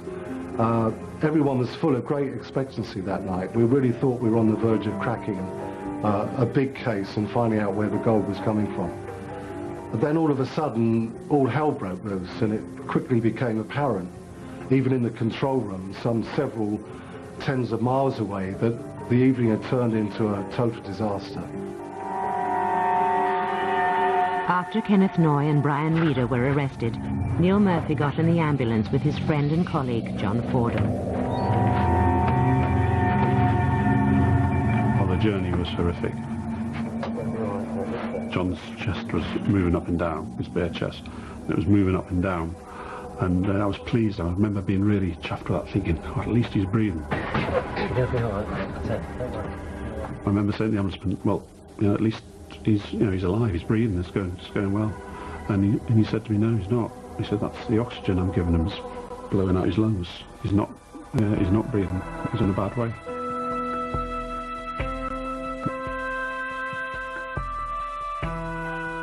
Detective Constable John Fordham, father of 3, died that night. Once I heard it was a police officer, I thought whoever done that is in trouble. Absolutely trouble. Because, you know, you can't do these things. They're there to look after us, not us to kill them. And that's it. In the police search at Hollywood Cottage, 11 gold bars were found. But the gold had already been smelted and all markings gone. No one could say whether it was Brinks Mat gold or not. The police operation had been a failure. Not only did we lose a loyal and particularly well-liked police officer, but also, following his death, the investigation collapsed. And the chances of us ever recovering the gold bullion, which we so desperately sought to recover, dissipated that night. it was a total disaster. And it was not only a disaster for the police, but the events of that evening would make Kenneth Noye a marked man for life.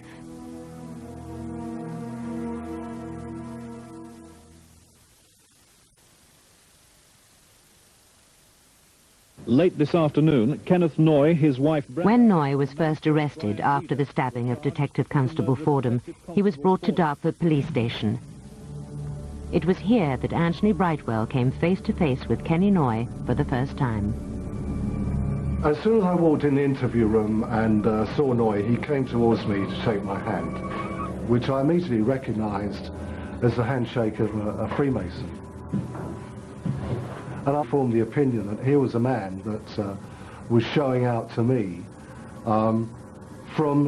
in hope that I was a fellow Mason that would help him. Yeah, I said it plainly. I could tell from his mannerisms that here was a man that was used to being manipulative, used to getting his own way, who was looking for angles and for help continually.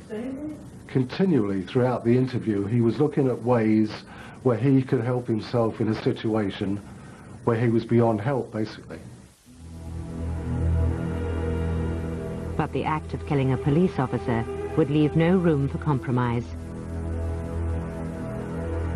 The killing a police officer, the most serious offence that I know as a former police officer, no going back for Mr. Noye, no deal broking, no way out. He's on his own.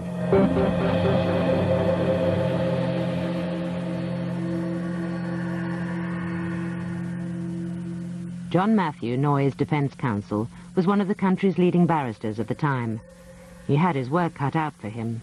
Somebody attacks a police officer with a knife and stabs him 11 times to death, and an unarmed police officer. And I think that if you just string those few facts together, the general perception is, well, how can there be any justification for that? Kenneth Noye's justification was self-defense, and in court he gave his version of what happened that night. Noye was in his kitchen and went out, got from his car outside a torch, and also grabbed, because it was in the car, because he'd been cleaning the battery terminals with it. There was a kitchen knife in the car as well. He went into the wood, quite openly, flashing his torch and calling out, "Who's there?" And in the light of the torch, at night, in the wood, Noye is suddenly confronted face to face with a man in a flak jacket and a balaclava helmet. Oi! Noye, of course, said, the whole thing was so frightening. I thought I was being killed. I didn't think I had a chance of living. I was fighting for my life. I was in a total panic, and I was just, this man was on top of me, and I was stabbing away with this knife in a frenzy. John Matthew persuaded the judge to allow the jury to experience Hollywood Cottage at night for themselves. This evening, under heavy guard, Noye himself came here to view the house and grounds, along with the judge and jury. We went down, and it was a dark, blustery night with a little bit of moon, and we went into that wood, and I tell you, it was really quite scary even then. And I think that probably created a good deal of effect upon the jury. It took the jury of 7 men and 5 women 12.5 hours to reach their verdict of not guilty. When the verdict was announced, Noye and Reader shouted to the jury, "God bless you all." Kenneth Noye added, "That's what I am, not guilty." The man in the street was absolutely amazed and felt it was a travesty, but of course the man in the street hadn't had any of the evidence. The jury were in a difficult position, and they chose to believe that, you know, police officer acted lawfully in the grounds of a property, receives 10 stab wounds, and that's okay. That's lawful. The jury let him off with it. Well, I would have said it was self-defence, because what was the man doing in his garden? I mean, was he a burglar? He didn't know he was a policeman. People were saying to me, what an amazing result. And I would say, well, you know, it wasn't really. It was always on the cards, and I think it was the right result. Kenneth Noye's not guilty verdict would only enhance his reputation for Houdini-like powers in the eyes of the tabloid press. But his luck was about to run out. In a separate trial, he was found guilty of handling the Brinks Mat gold. Kenneth Noye was sent down for 14 years. But even this long sentence was not enough for some who would never forget the conviction they thought had got away. Police officers have a phrase that they will come again. And what we mean by that is, if someone gets away with it at court where police officers feel they were guilty or know they were guilty and they walk away with it, we expect that they will reoffend and be convicted next time. So justice, in the end, usually works out. Whatever happened to Kenny then after that, I don't think anything, I don't think they got in anything. No matter what, if he got caught nicking a bit of fish out of a shop, they'd have made it bad for him. Only 2 years after Noye was released from jail, Stephen Cameron was killed. No one could believe that Noye would risk putting himself in police sights once more, and in such dramatic fashion.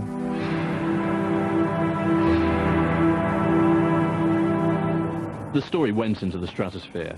Kenny Noye, a famous multi-millionaire criminal, involved in one of the most high-profile murders, was an incredible, sensational story, which everybody wanted a piece of the action of. Police had wanted to nail Kenny Noye for anything for years to come, simply because he was a very high-profile criminal. They hated him because he'd killed a colleague. The idea that he could have been wrapped up in something like this at first was extraordinary, and then they became incredibly excited at the prospect of hunting this man down. The story that the police were looking for Kenny Noye begged an important question. How did the information get out?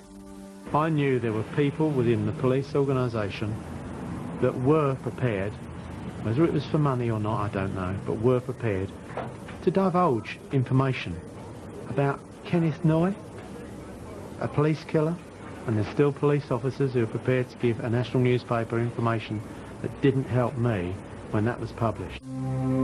Apart from any leaks to the papers, Superintendent Nick Biddis was haunted by Kenny Noye's old reputation. He has a reputation whereby, because of his wealth, that he can influence and corrupt police officers. From now on, Nick Biddis would run his investigation on a strictly need-to-know basis. You've got to be extremely careful because of this reputation he's got, of who knows about it, who's involved, whether you tell somebody, whether you tell this person, whether that person's taken in. Need to know, and if you don't need to know, don't tell them. Once the story was out, sightings of Kenny Noye were being reported to the police from all over the world. There have been sightings of Noye in Lanzarote, where it's claimed he's been living in a luxury villa. He's also said to have been to northern Cyprus. And the speculation that Noye plans to have surgery to change his appearance and buy a ranch in Brazil. All sorts of places. He couldn't possibly be in all of these places, but people, well-meaning or otherwise, and I've got no reason to believe that they were anything other than genuine calls, ringing in and saying, I think I've seen someone who looks like that man you're looking for. The tabloid press was having a field day. It got to a point where, you know, Kenny Noye was being spotted on the moon almost. It was getting ludicrous. I mean, the idea that Kenny Noye was coming in and out of the country, having a few beers with his mates and then hopping back on a plane back to wherever he was, it was ludicrous. We had reported sightings or reports that Kenny Noye's best friend's daughter's going to get married at a certain location. Kenny will not miss that wedding for the world. He'll be there. We had reported sightings or reports that he was at or going to an old friend's funeral. He wouldn't miss that funeral for the world. He'll be there. We actually went to more weddings and funerals than Hugh Grant, and that's with all the repeats as well.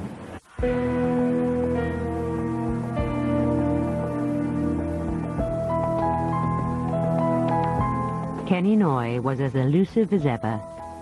Kent police had to check out leads in 10 different countries. But he didn't go to Brazil. or Eastern Europe, or France. He went to Spain, long known for its Costa del crime. But Spain had its dangers for the man on the run. Because your mug's sent over, your photo's sent right over there, because naturally they think they've gone to Spain. Or they might know you've gone to Spain, so they send the mugshot over you. And everyone's looking for you then. Plus you're in the papers here, and everyone knows you're here. So when the tourists go over there, they bump into you if you use these places where everybody else uses.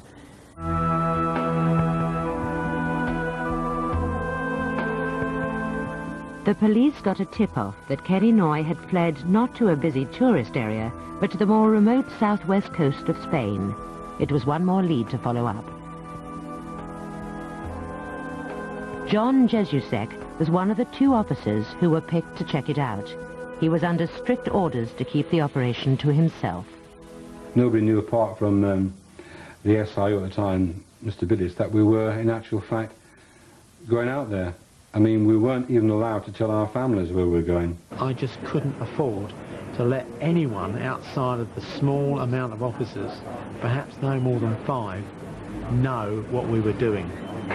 Because if it got out and was reported upon, it would have blown the lid off this, and we just could not afford to do it. Sending 2 officers to a foreign country without going through the official routes, with no backup, to trace a known police killer was a huge gamble. It did cause me a lot of heartache to think that I'm sending 2 officers out there with absolute minimum backup, and I'm asking them to try and find Kenneth Noye. Don't forget, when John Fordham was killed, he had the backup of a full team, and he was stabbed to death. Every day we had to report back to Nick Bidis what we're doing, where we're going, who we're seeing, and also he was ringing us at all times during the day, you know, morning, noon and night, just to check in up on us. The phone goes, I think it was about 7:30 in the morning. Much routine really, and it was one of them ringing me up, and he said, "Governor, we've just seen him, it's him." That was a eureka moment, because now, 2 years down the line, I knew where the man was that I believe had killed Stephen Cameron.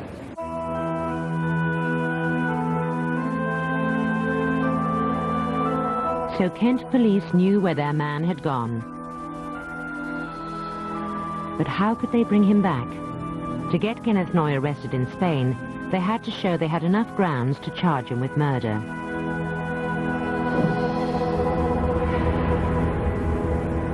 For this, they would need an eyewitness who could identify Kenneth Noye as the man who had killed Stephen Cameron.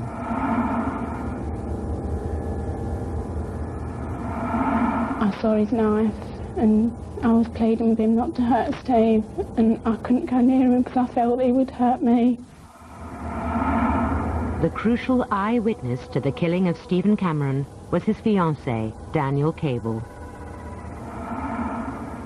Superintendent Bidis was about to embark on a new and daring plan to get Danielle to identify Stephen's killer in his bolt hole in Spain.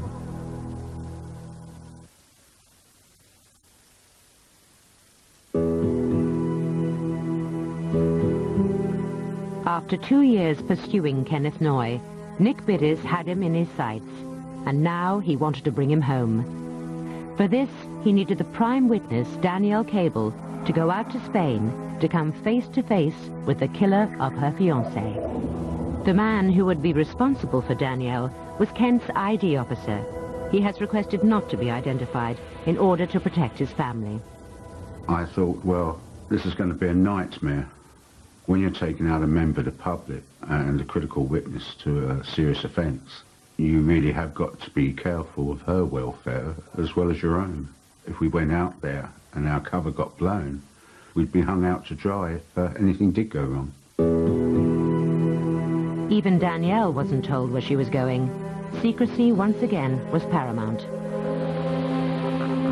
I picked her up on that Friday. She thought she was going to the north of England, and a few hours later she finds herself in Spain. Daniel Cable was taken to the area near Barbati.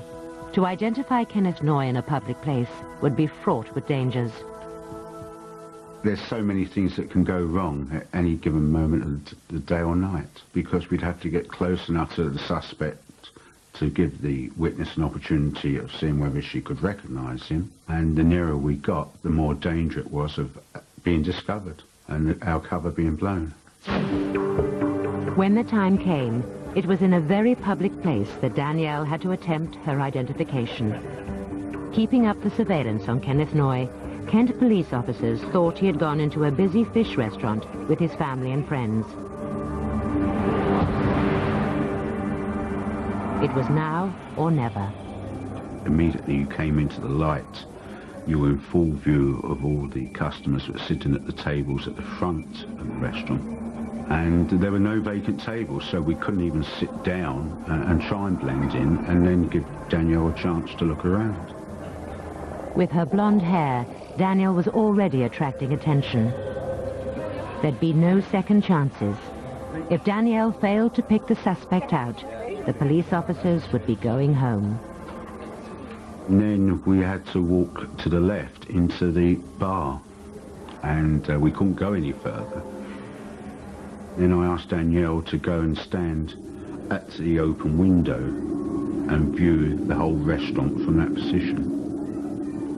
The Spanish officer went to the far side of the window, I remained near side, but I told Danielle not to stay in the window for too long before drawing to one side or the other.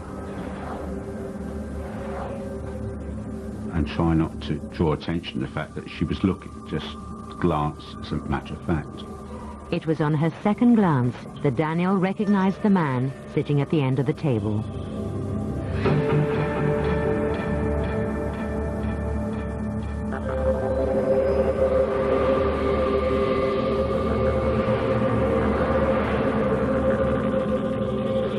She started to get physically distressed, and I knew that she'd identified Kenneth Noye. I thought someone is going to look up in the moment and say, why were those people hanging around that window? Or did you see that blonde girl? I was very concerned that we ought to get out of there as quick as possible, but not draw attention to the fact that we was fleeing the restaurant. The adrenaline was pumping. At all times, my fear was that Danielle was going to be seen to be distressed, and that would draw attention from one or two tables.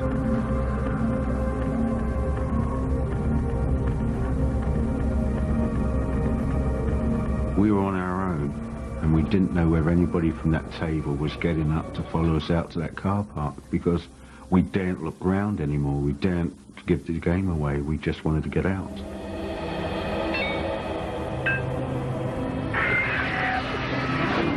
The killer of Stephen Cameron had finally been identified as Kenneth Noye. The very next day, Superintendent Bidders had his arrest warrant, and Kenneth Noye was arrested by the Spanish police and taken to Cadiz police station. There he gave a false passport with a false name, Alan Edward Green. Tonight, Kenneth Noye is being held in the southern Spanish city of Cadiz after being arrested in connection with Stephen Cameron's murder. Nick Bidders had been waiting for this moment since May 1996. Kent Police have been in liaison with the Crown Prosecution Service during the past few weeks, and with the assistance of Interpol, this arrest has been effected.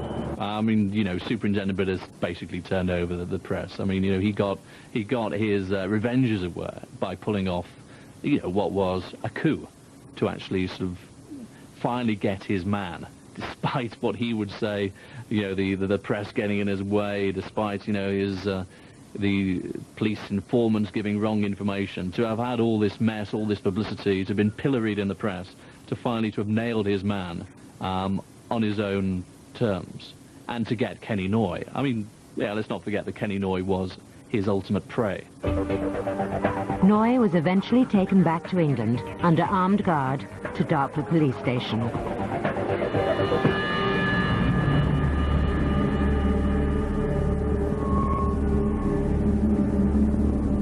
Notoriously camera shy, he was caught here on this Kent police camera.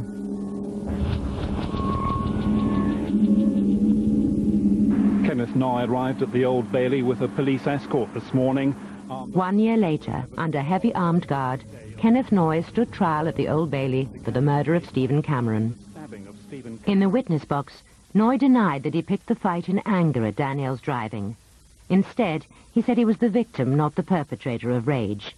He said he thought Stephen Cameron was someone he knew and got out of his car only to be confronted by a man in a fury.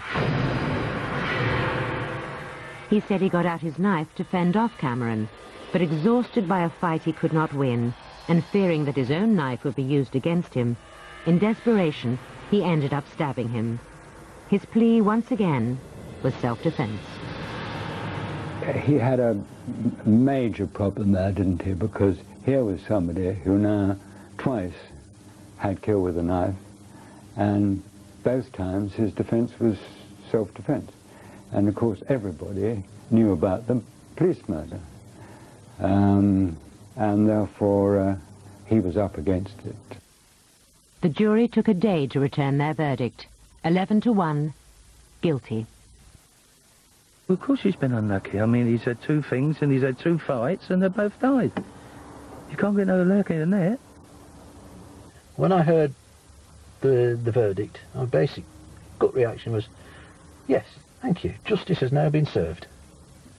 Delight, ecstatic. I got a phone call while I was at work. On the phone, I think within seconds of the verdict, and I was absolutely ecstatic. But the constant press attention in the previous 2 years and the suspicion that Noye had already been tried and convicted in the tabloid press still makes some uneasy. I think there must be the gravest suspicion as to whether Noye could ever have had a totally fair trial as a result of the publicity. I don't honestly think that too many people would remember the name of Stephen Cameron, but they will Kenneth Noye. Stephen came from a family, pretty unremarkable family really, ordinary life, with his life in front of him, and this criminal already set on a path of criminality just comes along, wipes him out and leaves him for dead in the gutter. That boy deserves better than that, and I'd like people to remember the name Stephen Cameron rather than Kenneth Noye. 100%, I saw the knife go into his chest and I saw the blood. You know, I would never...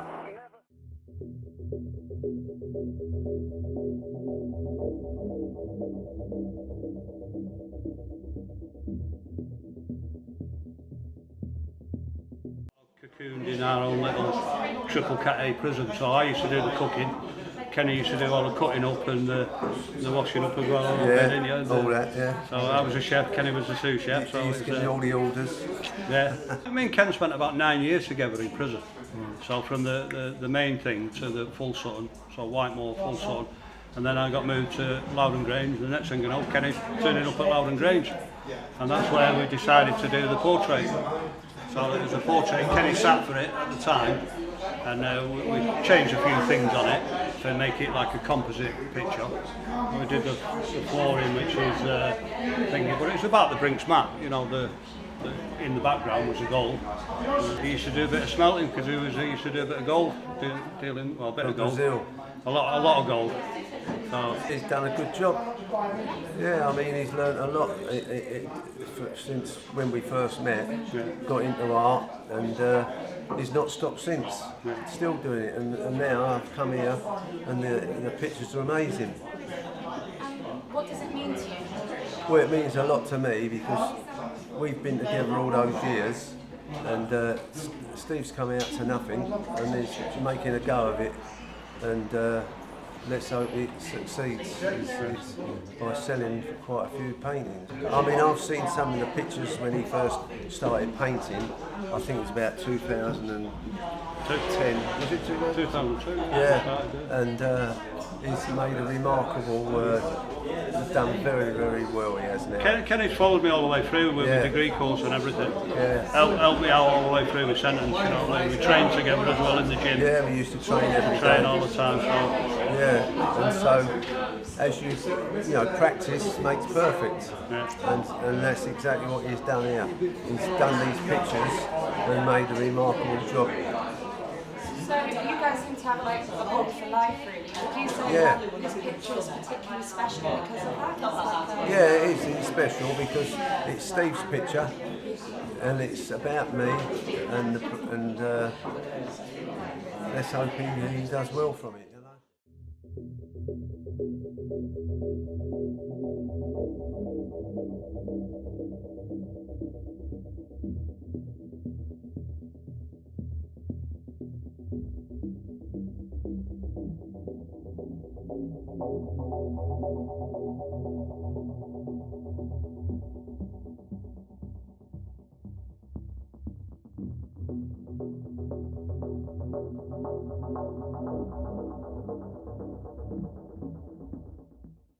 Hello and welcome to the Street Crime UK YouTube channel. Please don't forget to like, share and subscribe for more content. Today we look at one of the most ruthless and undisputed fighters to ever exist in the UK criminal underworld. On the surface, Leonard John McLean made his name in the 60s as nothing but another poor boy growing up in harsh social eco-demographics, another faceless man in the gritty streets of the East End of London. However, in reality, Mr. McLean was to be an extremely powerful and well-respected man, with experience in multiple professions throughout his lifetime, which were to give him the necessary experience that would be needed to rise to the top of the violent world that was emerging in the UK criminal underworld. An unlicensed boxer, a bouncer, a bodyguard, and businessman and actor, Mr. McLean was often associated with the elite of the UK criminal underworld, especially with the likes of the Cray twins and Charles Bronson, and most famously Roy Shaw. Lenny McLean was one of Britain's most infamous gangsters and everybody knew not to mess with him. Mr. McLean quickly became known worldwide as a very large and extremely dangerous man. Mr. McLean was well known for continuously doing whatever it took to live up to the infamous title as the undisputed King of the Cobbles.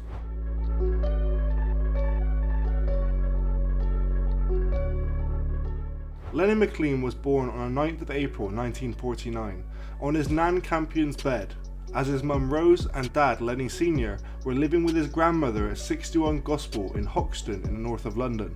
Lenny and his family were one of the first to move into Godwin House in Kent Street, Bethnal Green.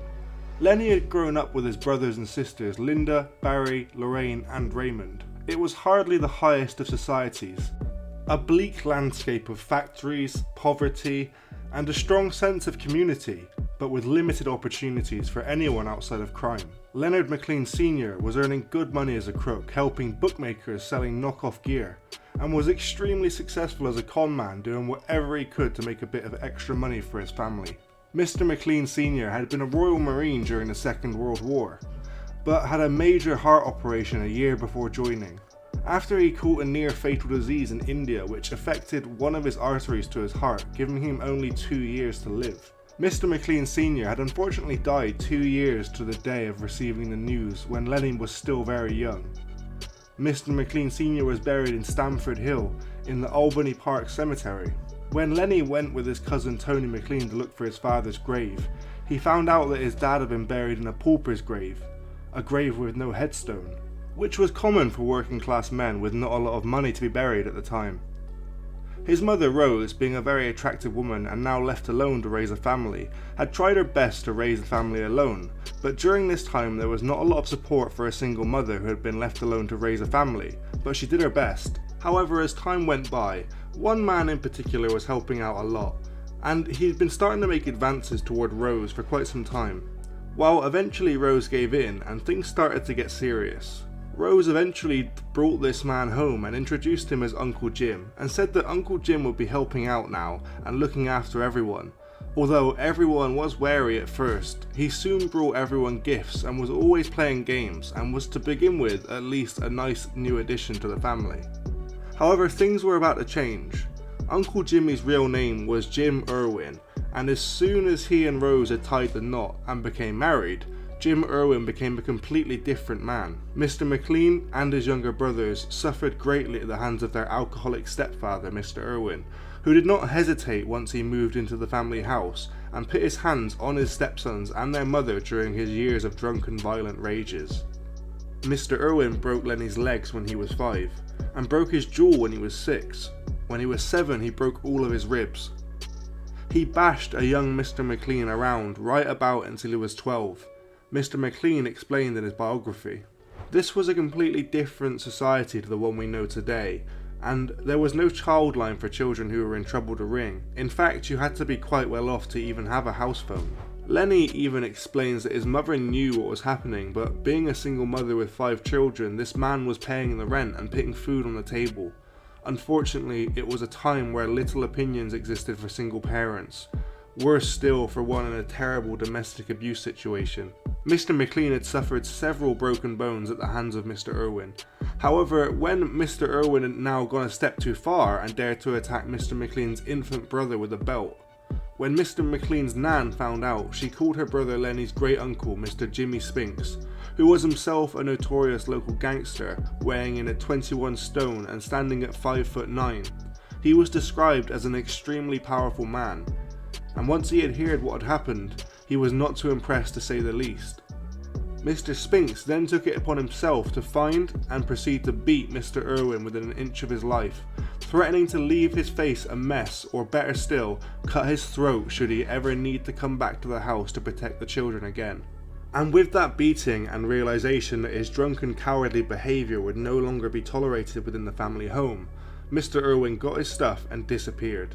Mr. McLean has explained many times that he took a great amount of inspiration from his great uncle Jimmy throughout his life, and as a result of this inspiration, when Mr. McLean became a famous street fighter and unlicensed boxer himself some years later, Mr. McLean stated that every victory he earned on and off the cobbles was on behalf of any child who might be suffering or going through any of the things that he had got to go through in his younger self. Mr. McLean's childhood of constant violence and physical and mental abuse led him to express his own anger and rage in a very unique and uncontrolling way. When Mr. McLean had lost his temper, he became unstoppable, which would often result in several men having to come together in an attempt to hold him back, gaining Mr. McLean the nickname 10 Men Len, due to the number of men it usually took to be able to restrain him. Mr. Spinks, Lenny's uncle, had become somewhat of a father figure to Lenny McLean during the 50s and 60s. Mr. Spinks was the governor of Hoxton and was very well known and respected. He was in one of the gangs that ran the horse racing circuits. Mr. Spinks was giving protection to all the important bookmakers who were operating at the time, especially for the head bookmaker, a Jewish man who went by the name Lasky. Mr. Spinks was a very generous man, but extremely powerful and menacing. Mr. Spinks was always dressed immaculately, and it was commonplace to see him in a white shirt, tie and a big hat, with a Crombie overcoat and the pinstripe suit, always the finely dressed gangster. In this forgotten era, men tended to fight more often than not to settle disputes. It was around this time that Lenny would have his first fistfight and found out that fighting was something he was very good at. Lenny's first paid fight was when his younger brother had come into the house crying with a fat lip. Once he calmed down, his mother had discovered that it was a bully who had lived below them. A young lad named Brian had been picking on his brother and punched his lip. Lenny's mother looked at him and said, "Go and sort him out, Lenny." And Lenny went down to Brian, who was the same age as Lenny at the time but a much bigger lad, and hit him so hard that he started to cry. Upon arriving back home, Lenny's mum went to her purse and paid him 3 old pennies. This award felt just as good as when he would earn many thousands of pounds for his various fights in the future. Mr. McLean's abilities for fighting were more than evident for anyone who stood in his path early on. Mr. McLean took on local bullies at the age of only 9, an impressive feat by any means. However, now under the wing of Mr. Spinks, Mr. McLean was now exposed to even more deeper and darker sides of London's criminal underworld. At the age of 13, Mr. McLean was in a firm of kind, which consisted of Andy Bradshaw, Joe Kyle and Tommy Green. The firm would jump over the shop walls and steal empty lemonade bottles and collect the 3p deposit that each bottle was worth back in those days. The gang would also take part in jump-ups. This would be where they waited for a lorry to make a delivery to the shop, and once the driver was inside, they would ransack the truck, stealing as much as possible. One night, Lenny was with a kid a few years older than himself, who went by the name of Charlie, and worked for a Jewish firm as a tailor. Charlie always carried a penknife with him which he used for work, and Lenny, not one to be upstage, has gotten himself a bayonet. As the two were walking around, something about the pair caught the old Bill's eye. The police stopped the pair and conducted a search. Upon searching them, they uncovered both knives and they arrested both of them and bailed to appear in Bow Juvenile Court in 30 days. On the day of court, Charlie was up first. He was not in court long, and on his way out passed Lenny with a smile, saying he had just got a result and just a £3 fine.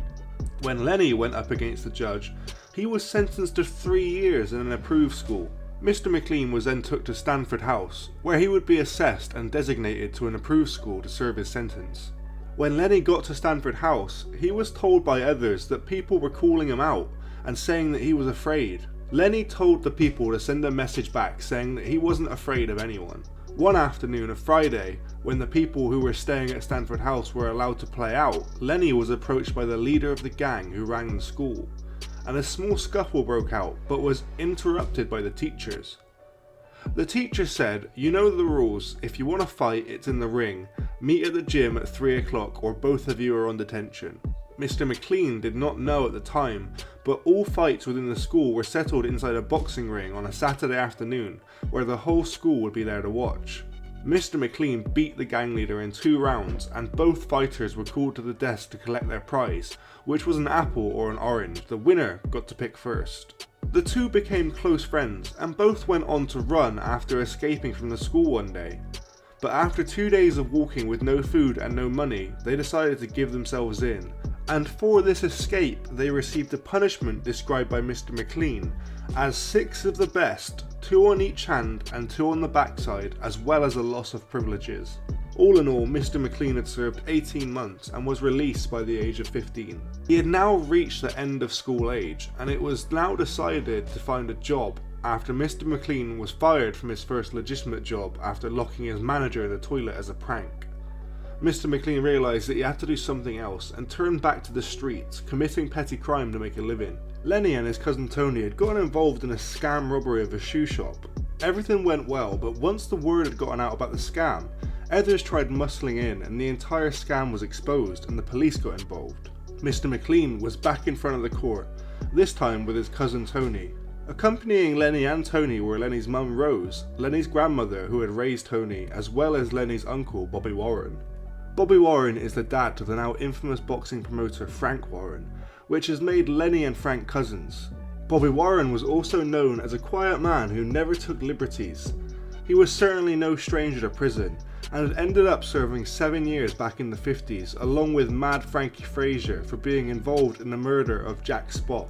At the time of the murder, Mr. Warren had worked and was a good friend of Albert Dimes, who had controlled most of Soho and its criminal underworld. For the shoe shop scam, Lenny and his cousin Tony received time in Borstal, Wormwood Scrubs, and inside the prison, Lenny was subjected to many fights, not just for himself but to protect his cousin Tony too. Eventually, after proving to be too much for the prison staff, the pair were shipped out to Holsby Bay Borstal on the Suffolk coast. While serving time at Holsby Bay Borstal, Mr. McLean met and became good friends with David Fraser, the son of Mad Frankie Fraser, and was sat in the association room when it was announced on TV that the Richardson gang had been sentenced, a gang that David's dad was a part of. Upon release from Borstal, Lenny made his way back home and was greeted like he had never left. Most people thought he had just been away on a job earning a bit of extra dough, and although they were all wrong, they were right about one thing, and that's exactly what Mr. McLean intended to do, to get back on the graft and start earning some real money. Lenny had made a few mates and started robbing shops for clothes and other items that they could sell back on the streets or markets at Hoxton or Roman. When the gang had stolen the items, they gave them to a man called Tommy the Talker, who would get rid of everything for a good price.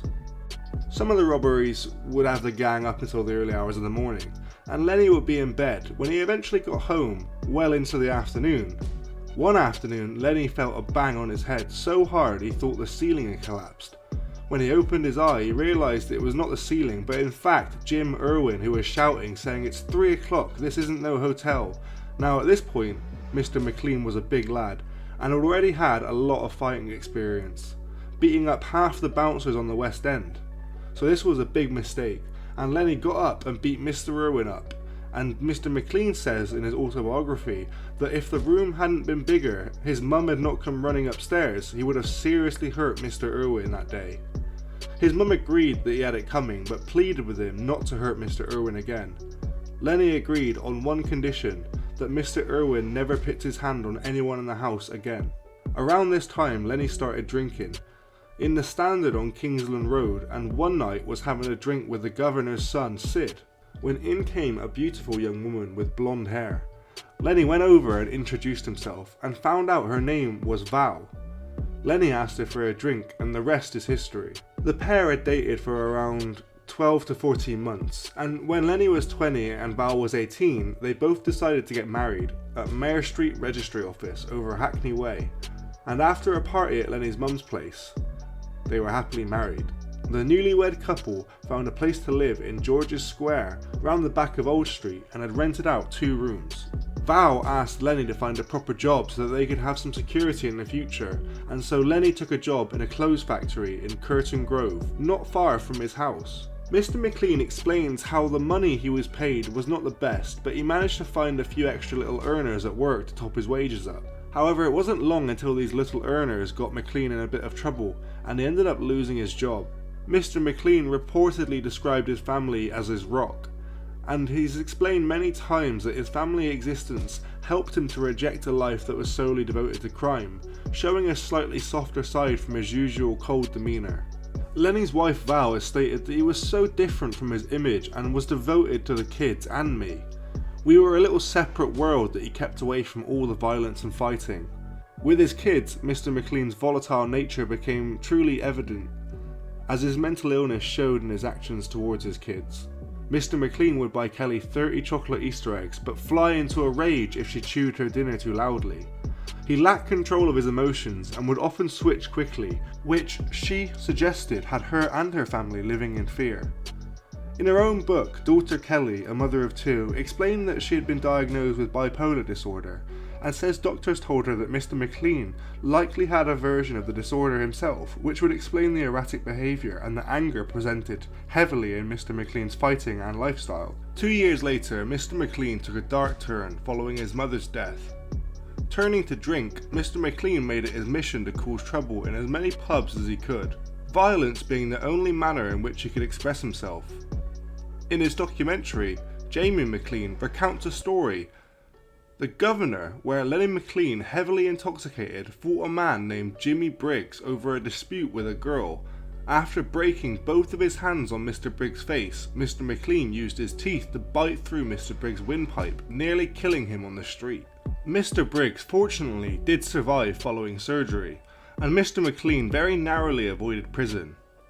The sheer strength and rage Mr. McLean possessed could not be more clearly displayed than through this story, truly showing how he earned the title the toughest man in Britain and the undisputed king of the cobbles. Following this incident, Mr. McLean decided to stop drinking, instead using his strength and skills for security work in the busy London nightclubs. Through this profession, it was inevitable that Mr. McLean would have to mingle with some of London's most ruthless gangsters, acting as an enforcer in several circles. Following his retirement from fighting, these circles included those of celebrity and criminal underworld. It wasn't until Mr. McLean was 26, however, that he was introduced to fighting.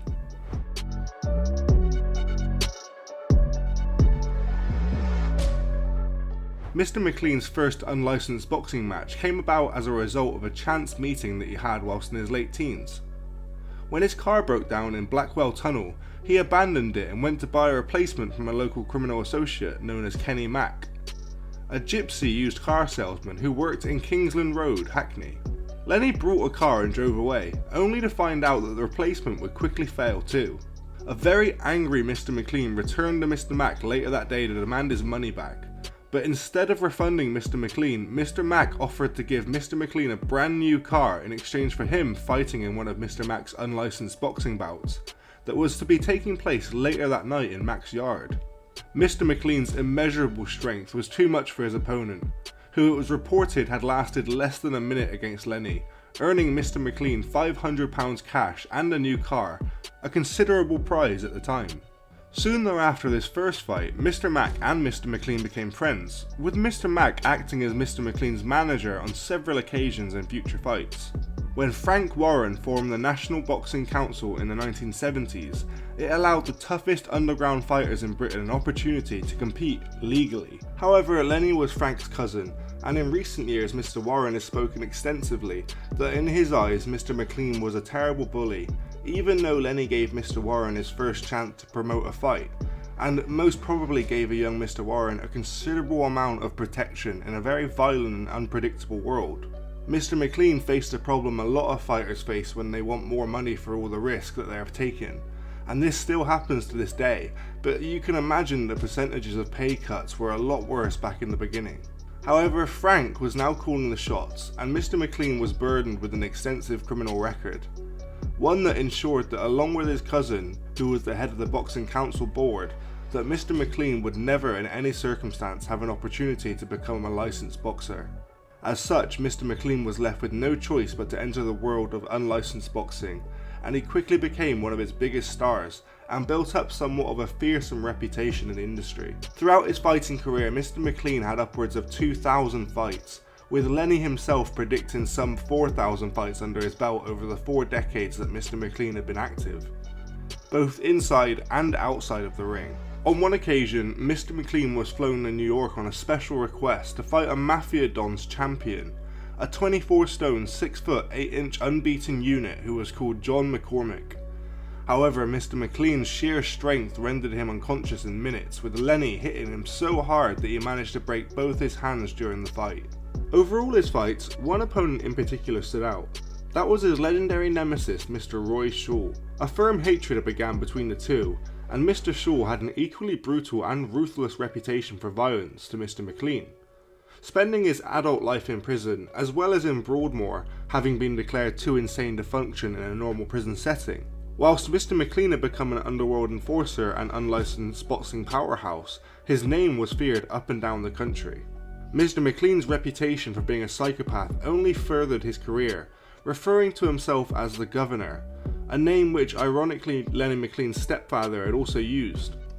A fact which was like a red rag to a bull to Mr. McLean, using both these factors to build a reputation for himself into the undisputed king of the cobbles.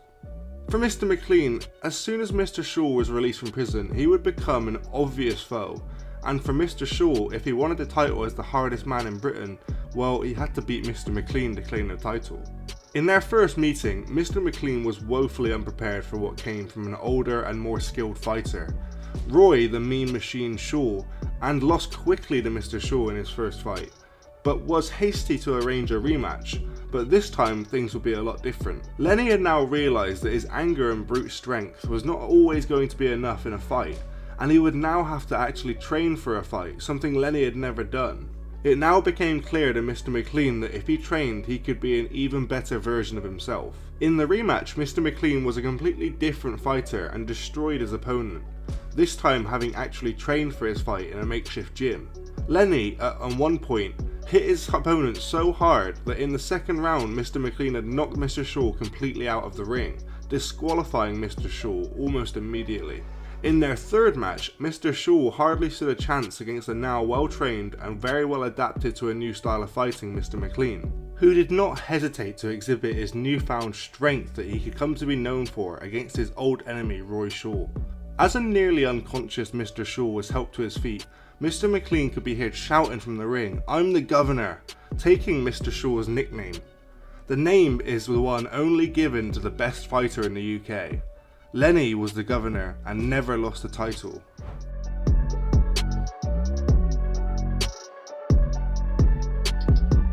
Having gained a reputation as a formidable force in the East End, Mr. McLean used his newfound status to return to his previous work of security and enforcing for certain elite criminal organisations, and also minded for many well-known celebrities. Mr. McLean had also held joint ownership of a public house in the East End of London named the Governor's, along with Charlie Cray, the elder and less well-known brother of the Cray twins, who some say was the real brains behind the entire Cray's operation, showing Mr. McLean's true extent of some of the serious connections that he had within the UK criminal underworld. Not only had Mr. McLean throughout his years of experience as an unlicensed fighter gained many connections with the criminal underworld, but had now made himself very employable as a debt collector for the highest paying organised criminal families who needed someone of Mr. McLean's size and stature to sort out a problem. According to Mr. McLean's autobiography, his name was also quite useful for the smooth progress of various criminal dealings within the UK, as everyone knew if Lenny was involved, there was no messing about. It was also reported that he used to be used by members of the Provisional Irish Republican Army and the Mafia when they were doing business with criminals in the UK. Despite Mr. McLean's evident notoriety, and extensive as it was, it failed to stop people from acting out at the pubs and bars, especially young lads who were unaware if or who Lenny was, and extremely intoxicated at the clubs that Mr. McLean's security team had managed. On one occasion, whilst minding the door at the Barbican, Mr. McLean was shot at close range in the arm and backside with a shotgun by a hitman on a motorcycle. In such a situation, he did not hesitate to chase the offender on foot before calling a cab and walking himself into the emergency room, very luckily surviving the following surgery. Not only was Mr. McLean strong, but Mr. McLean was very resilient, even with the worst types of pain, explaining just how he did so well both inside and outside of the ring. Following fighting, it was soon made evident just how many enemies that Mr. McLean had acquired through fighting. A few years soon after the shotgun incident, Mr. McLean was attacked in his own home when his wife answered the door to a masked gunman. The assailant took 4 shots at Mr. McLean as he was coming down the stairs, though none of the bullets hit, and the shooter had disappeared by the time Mr. McLean got to the door. Soon thereafter, Mr. McLean was attacked at home again, this time as he had driven back from work. As he locked his car, Mr. McLean was shot in the back of the shoulder as he made his way inside once again.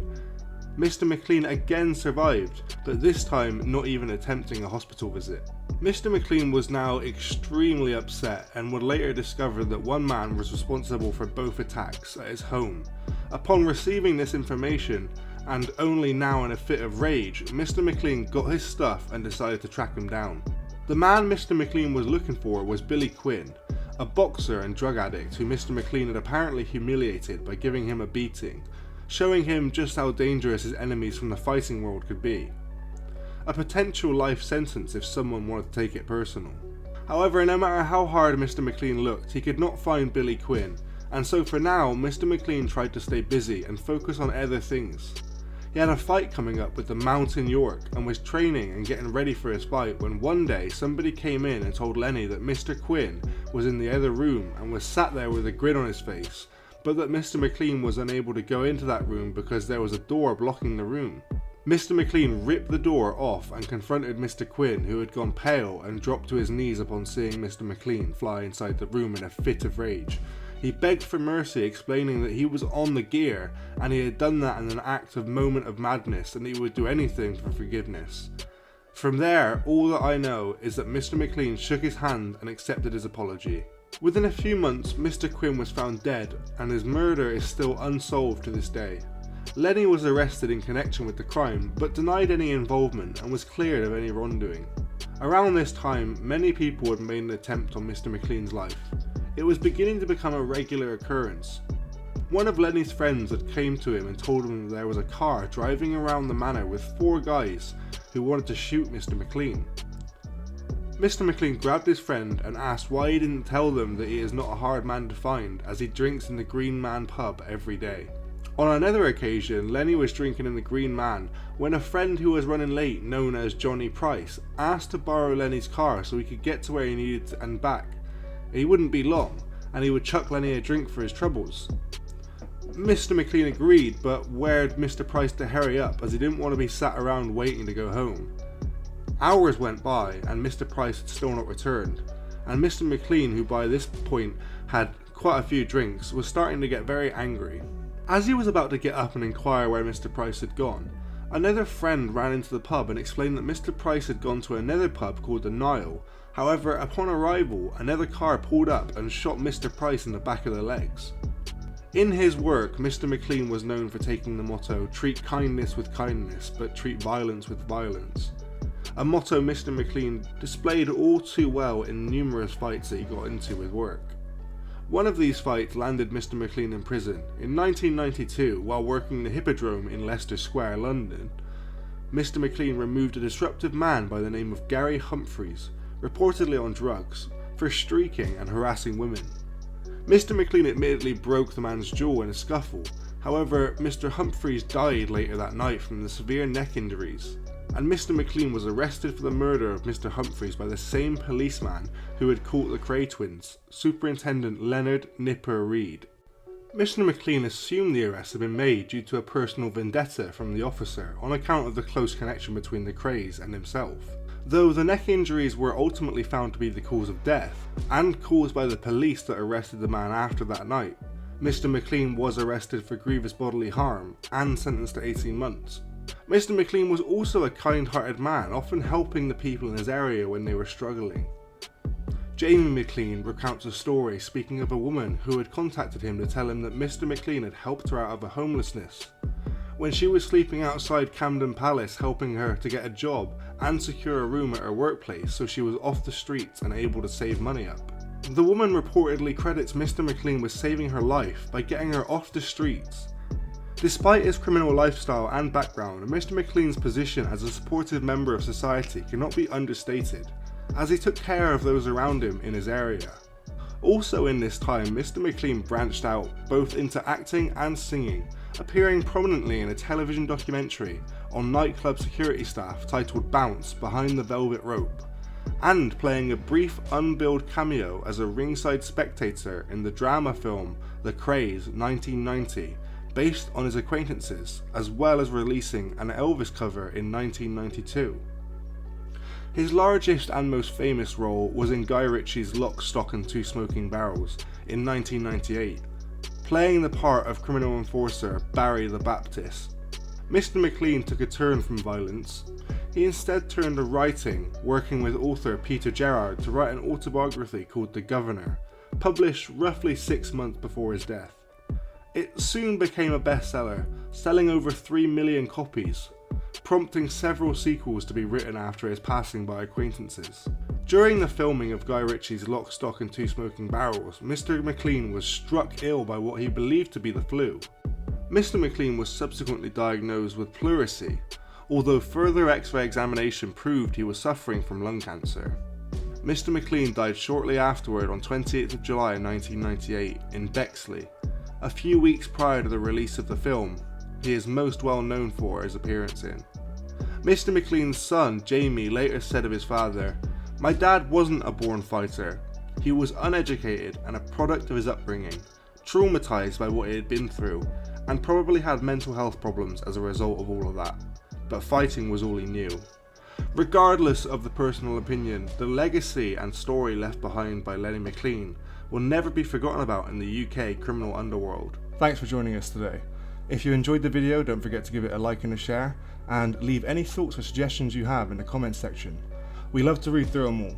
And if you're new but enjoy UK true crime content, then subscribe to see when our newest video releases. And as always, stay safe.